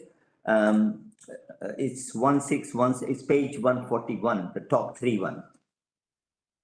PDF, it says Kaipara footpath improvements. I've been there at the blessing and the 244,000 budget still there. Is it, can we reallocate it? And Mangawhai Thames Road improvement, 584,000 sitting there. Does it mean it has not been done or it can be reallocated? Finished. And Mangawhai Davidge Road, 733,000. So we're sitting on $2 million of unsubsidized work, which we took from those 9 million. And it's still sitting there. But I think the jobs have been done. So is it the excess money can be given back to ratepayers or where it goes? There is a little bit of a delay from when a project is finished. Like you can go Yeah, I know that. on the footpath to you can capitalise it. So I would need to go and check some records to answer that question. But in general, if a project is finished and it's underspent, that is an underspend. So it should be really helpful. It's not something that we can just return to the pot. Yeah. It is something that we can transfer elsewhere. A lot of that is decision making made by you. Will be made well. And that's basically. Yes, really appreciate that. And through you, Mr. Mayor, just to clarify, that delay is real as far as the accounts coming through. So it won't be the final figures. So there won't be the final figures there that you're looking at today. And, you know, Mangawhai Kames road improvements, that has not been completed. There's a lot of work to do this season in that space, and that's all scheduled in to be done. So that funding will be used for that. And Mr. Mayor, may I comment that actually that Kames Road work was raised by the Downer guys at the last brief. Any further questions? All right, thank you, Jesse. Appreciate it. Further statement, I'm not going to make any further statement. Second statement, Councillor Williams. Any other elected members wish to speak? Okay, I'll wrap that up. I'm not going to add to it either. I'm satisfied with that. All those in favour, raise their hands, say aye. Aye. Against, motion carried. We can do the resolutions register before lunch or after? Up to you. Are you, I detect in the room everyone would like to have a break, is it? Yeah, 1:20, I want. Okay, so look, let's resolutions thing after lunch and then have the valedictory speeches straight after that, okay? Okay. If we carry on through. Yeah, get it out. We'll be doing a whole PEX item to do yet. Okay, so we'll come back at, Are you going to do the valedictories now? 10 to 2, all right? 10 to 2. Are we adjourning now? Okay. Thank you, Councillor.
Okay, welcome back to this post lunchtime meeting, 24th September 2025, Kaipara District Council. Next on our agenda today is item 5.3 register update September 2025, presented by Alana, is that correct? Do you want me to move and second it, Mr. Mayor? I'll move to, no, second up. Sanaya, okay. Thank you, Mr. Mayor. I think we just take questions. Yeah. As normal. All right. Fire away. Any questions? Councillor Paniora. Town hall, what's happening? Sorry, what's that? Well, it just says no change, like, as in, well, what's, 2 months. what's the update though? Thanks, Hayley. Here, the property team have commissioned a condition assessment report, which is a requirement to get the century building notice extended, which is at the end of August. I understand that report's been complete, and I guess that gets submitted to the building team, and they make an extension of the century building notice, or they'll give us a notice to fix, or whatever the outcome of the building team is. So has the building team given any feedback, or what's the sort of timeframe for that? Well, the only feedback they gave is that they would not extend the century building notice, and that we had to commission a condition assessment report because the building's been sitting unmaintained and unimproved since 2022. And then, so when are we likely to hear back from them? I'm not sure what the time frame is. I'll have to speak to the property team to find out the century building notice, and then I guess that outcome will determine what the next steps are, what are our options. And then I think the direction from council was that we go back and consult the community, so we'll take some options to the community and ask for their feedback. So if they come back and they say this and this and this needs to be done in order to extend it, will that process happen in the meantime, or will that be encapsulated under the community consultation for the different options? It really depends on the outcome of the condition assessment. So if it said that major work needed to take place that were outside of the budget of the project, I think we'd have to come back to council with that. So do we have a copy, are we allowed to see a copy of that condition assessment, or a high level summary of any issues identified within that? I don't see why not. Okay. Yeah, that'll be good. Like, do we today here, or? If we'll have to work through if we got it, and we'll through that and we'll provide that by email later. Project team anymore, it's gone back to the property team. So I know this is away today though, but once we get that information, I'm sure that we can share it. Thanks, Andy. What's the, how are you? What's the deal here with the slip at the club room? Which one are you looking at, Mr. Mayor? Page 8. Page 8. Which one? What's the number on the left-hand side? Can you? On number 8, just right here. Okay, sorry. So with the surf bar, Mangawhai heads. So they have notified me, we've had quite a few negotiations, discussions with them. The lease is virtually good to go. The only thing that's holding that up is the disagreement around the 6 car parks. However, you agreed to the 6 car parks, and I've got no flexibility in that space. So they've asked to hold discussions for now, and they want to talk to elected members or candidates and have a discussion after the election. Okay. So sorry, on that, Surf club, yeah. On that, through you, Mr. Mayor, Jason, is there some suggestion that there is a concern over the resource concern, particularly for emergency vehicles having access to get down? There's not enough room for them to get down. Has anything been raised on that front? Not with me directly, no. So not at the meetings, but we think there's enough access down there. And they when they looked at the design that was put out on that's one of the key things to make sure that there was access down there. It's fine. Yeah, well, it is about, so we've gone through the other point with the surf club and that's fine, but it is literally about those 6 car parks down there. The club They want themselves, so it's broader than just, people we've been dealing with, are unhappy about. We're trying to get other options, provide other car parks temporarily, but that's also quite difficult. So they've just told us stuff, hi for now, and they'll come back to us after the election. And so on. All right. I just have a question on that too. Councillor Nair. Thank you, Mr. Morris. So the car park thing, I got actually two people asking me on 2 different car parks. One was that there is no car park for the summer bus, right? And the second one was there was no car park as Councillor Howard pointed out. The 6 for surf club are not enough. I come to know that 6 car park are not enough to operate that surf club to a condition where an emergency, you rightly said, can come. So if you can look into that, that'll be great. So I have been talking to the surf club, as I explained, about the 6 car parks. That is what's been approved by council, and that's what we have to roll with, right? This is a record of decisions that have been made, isn't it? Yeah. We implemented. Yeah. Just checking. Still in review. Okay, any further questions, Councillor Lambeth? Yeah, sorry, I had my hand up. I'm going to hate it about the town hall. There's 2 aspects to this. One is that sanitary report, but the other aspect is it said that it was to go back to the stakeholders representatives, see what the problem is. Now I hear that we're going back to public consultation. Would you just clarify what's actually happening there and where that decision was made? You mind coming back up, Aileen, please? Yeah, let's look at the wording of the, what was approved at the council. My understanding was that it was for wider community consultation, not just going back to the stakeholder group. Memorial Hall Working Group, stakeholders, representatives. There's nothing about going back to the general public. With the Is that the most recent decision that was made at council for the town hall where we stopped the project? Yeah. I think it was. So my question is, why is this going back through that process and not going back to the stakeholders group? Have we lost in the stakeholders group, or what's the story there? No, I'll have a look at the wording of what the decision was, but at the moment, that project's just completely stopped until the in-situ building report has completed and the building team have advised what we can enhance. I thought it'd be an ideal to come up with the alternative while that hold up was there, but yeah. Thank you. Any further questions? Okay,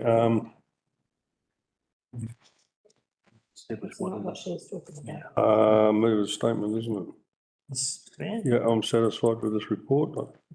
Councillor Nair. Nothing further to add, sir. Any other elected members wish to speak? Nope. Well, Oh, thank you. Collins. I just wanted to say, it's really good to see so many completed items on the, report this month that are going to be knocked off, and that, thank you to all the staff who worked really hard to get all our directives done. Thanks. Okay, anyone else wish to make a statement? All right, I'm not going to add to that. I'll put that to the vote. All those in favour raise their hand, so aye. Aye. Motion carried. Okay, I'm going to shut my computer down here and we have the valedictory speeches. First up is Councillor Wilson Collins. And if you'd like to come up here, I think it'll make it easier for people to get a beat on you. That's not the right way to describe it. Did she to hear you? Did she get your gown too? Yeah. Oh. That'd be fun. Maybe in the future, right? Why not? Your dad thinks that too.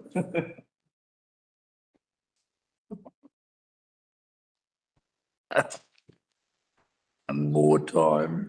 Okay. I thought you were grabbing that. Way to go. On the boots. Press it.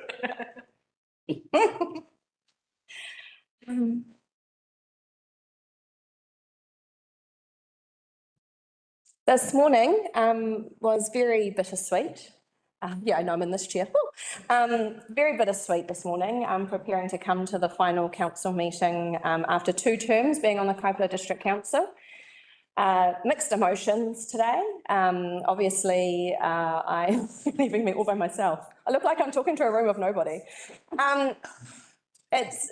It's obviously very sad to end the 2 terms, but it's also a decision that hasn't been made lightly, but it's the right decision for me. I knew 3 years ago when I put my nomination in for this term that would be my final term for now, because I have some personal goals that I want to achieve and I can't do those, unfortunately, while I am serving as a Kaipara District Councillor. So not shutting the door, get those robes one day maybe, but it's time for now.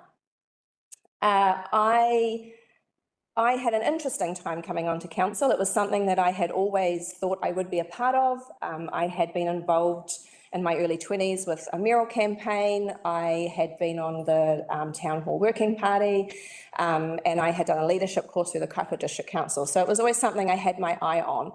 But how it actually happened is 2 days before the nominations closed in 2019, I was approached because there were 0 nominations for the Dargaville ward.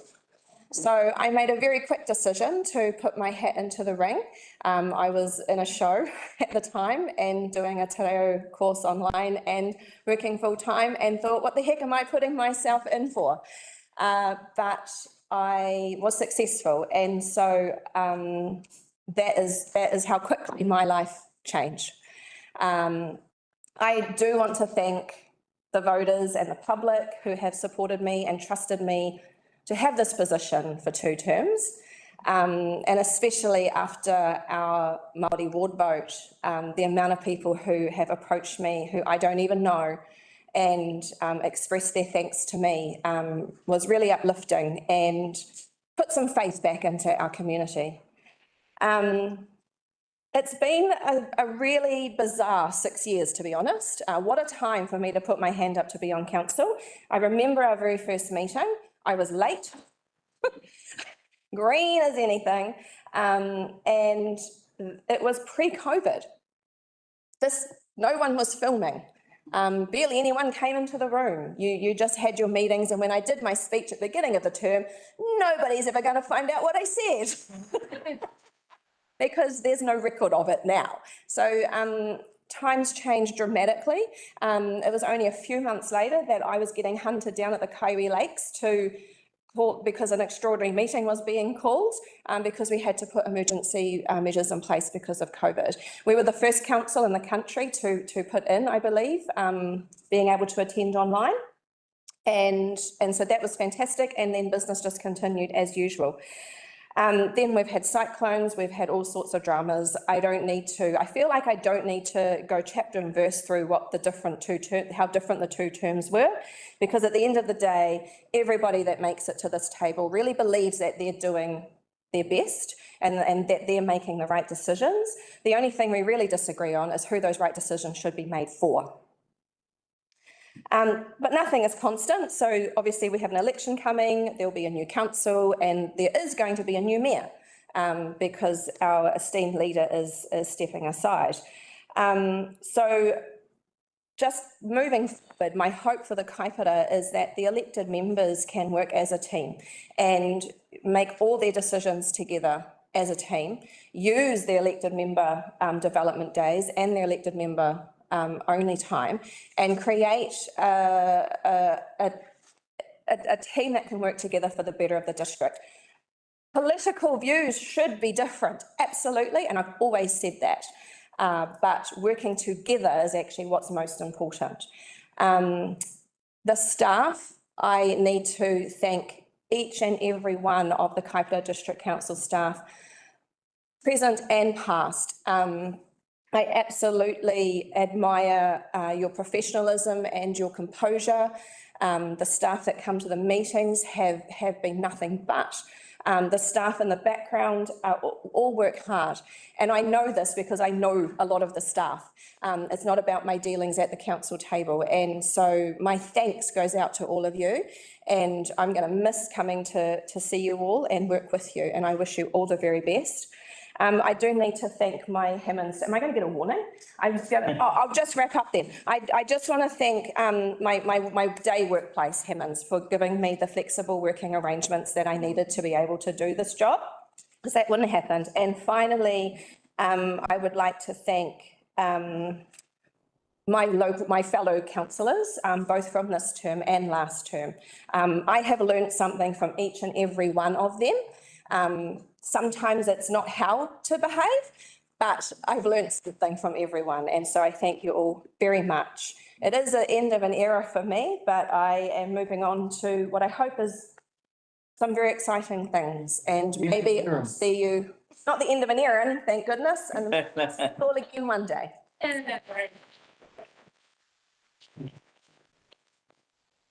Little token of from all of us for your Thank 6 years of contribution, and you're still young enough that you might be alive still to get your arms around it. True.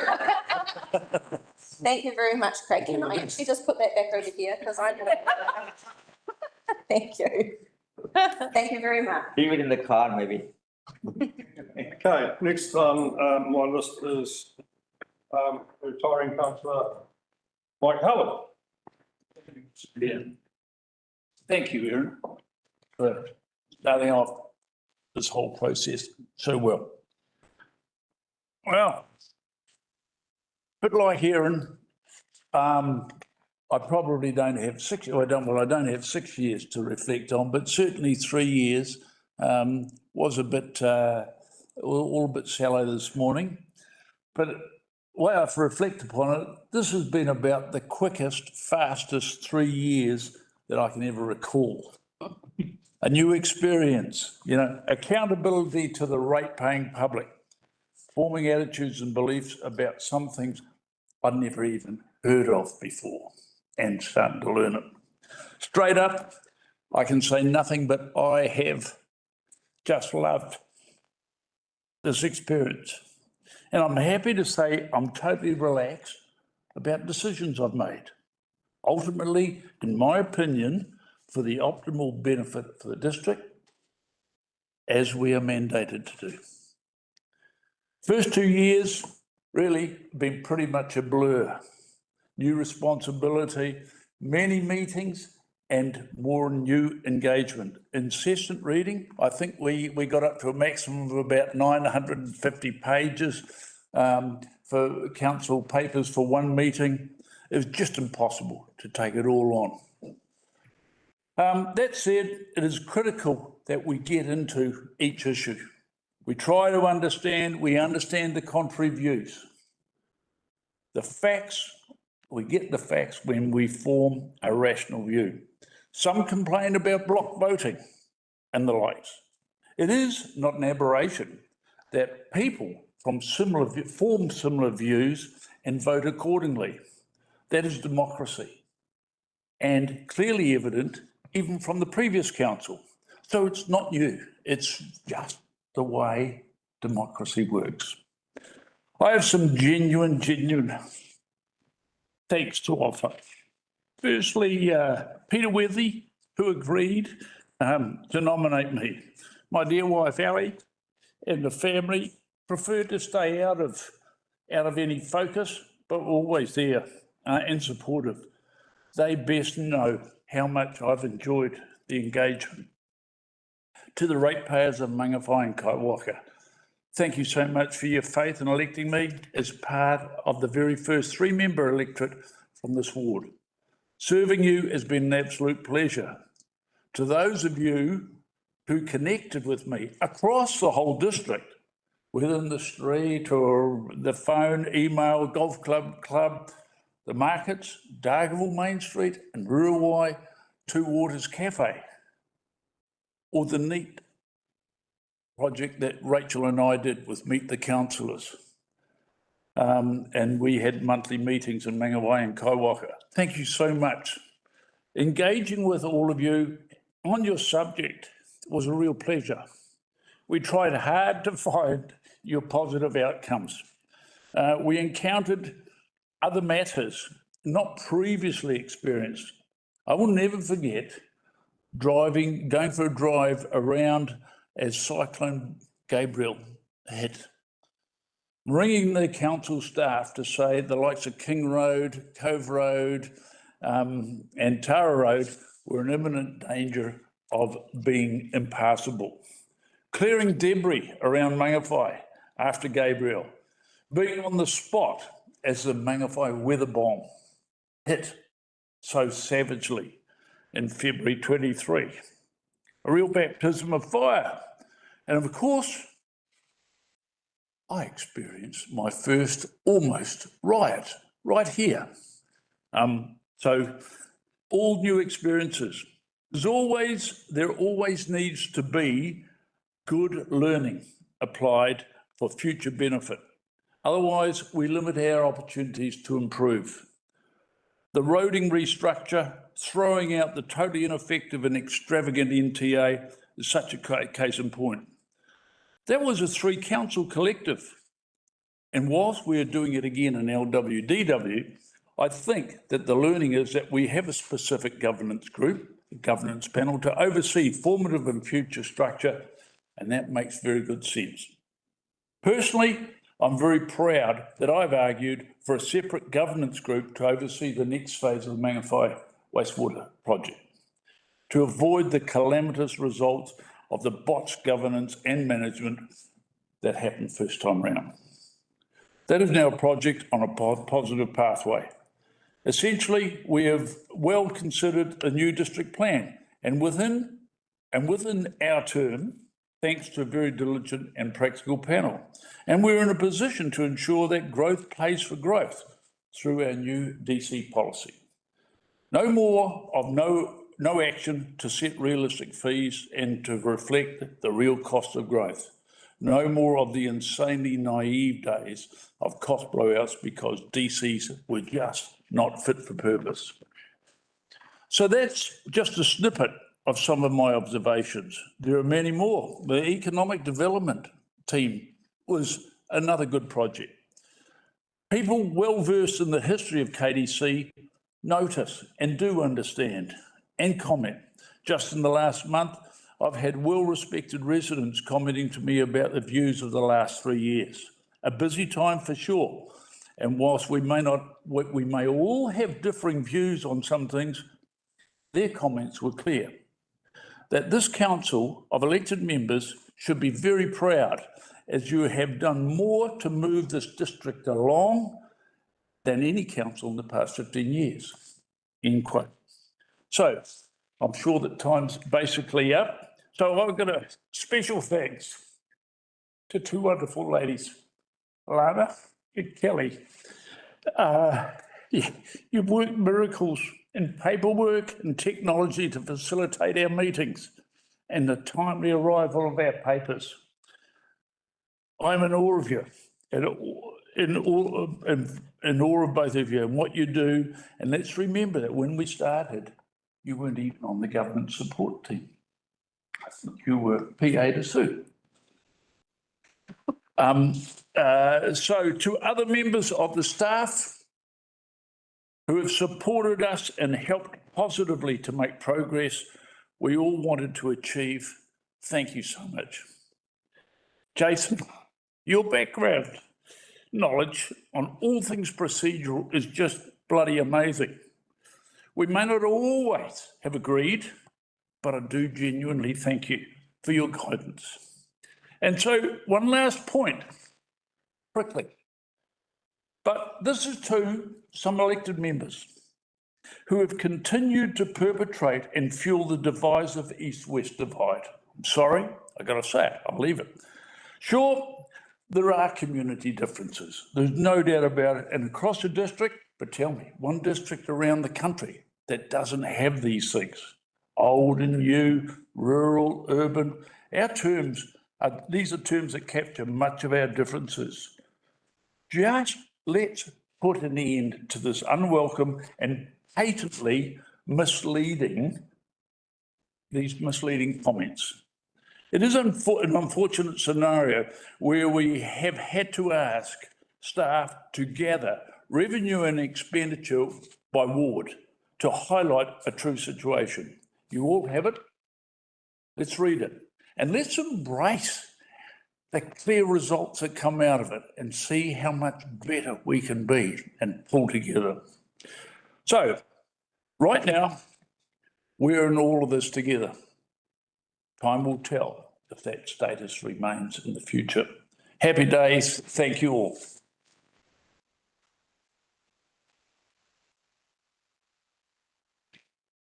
I think your grandchildren have got their arms around this one. Thank you so much, Craig.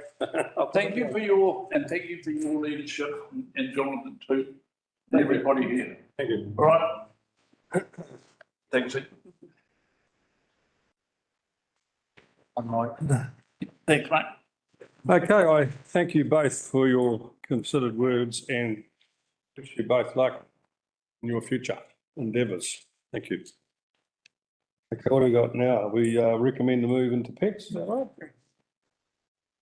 So I move that. Do I have a seconder? So no, all right. All those in favour say aye, raise your hand. Aye. Against, motion carried. Thanks, Mr Mayor. Just give Alana a couple of secs here to sort out the deeds.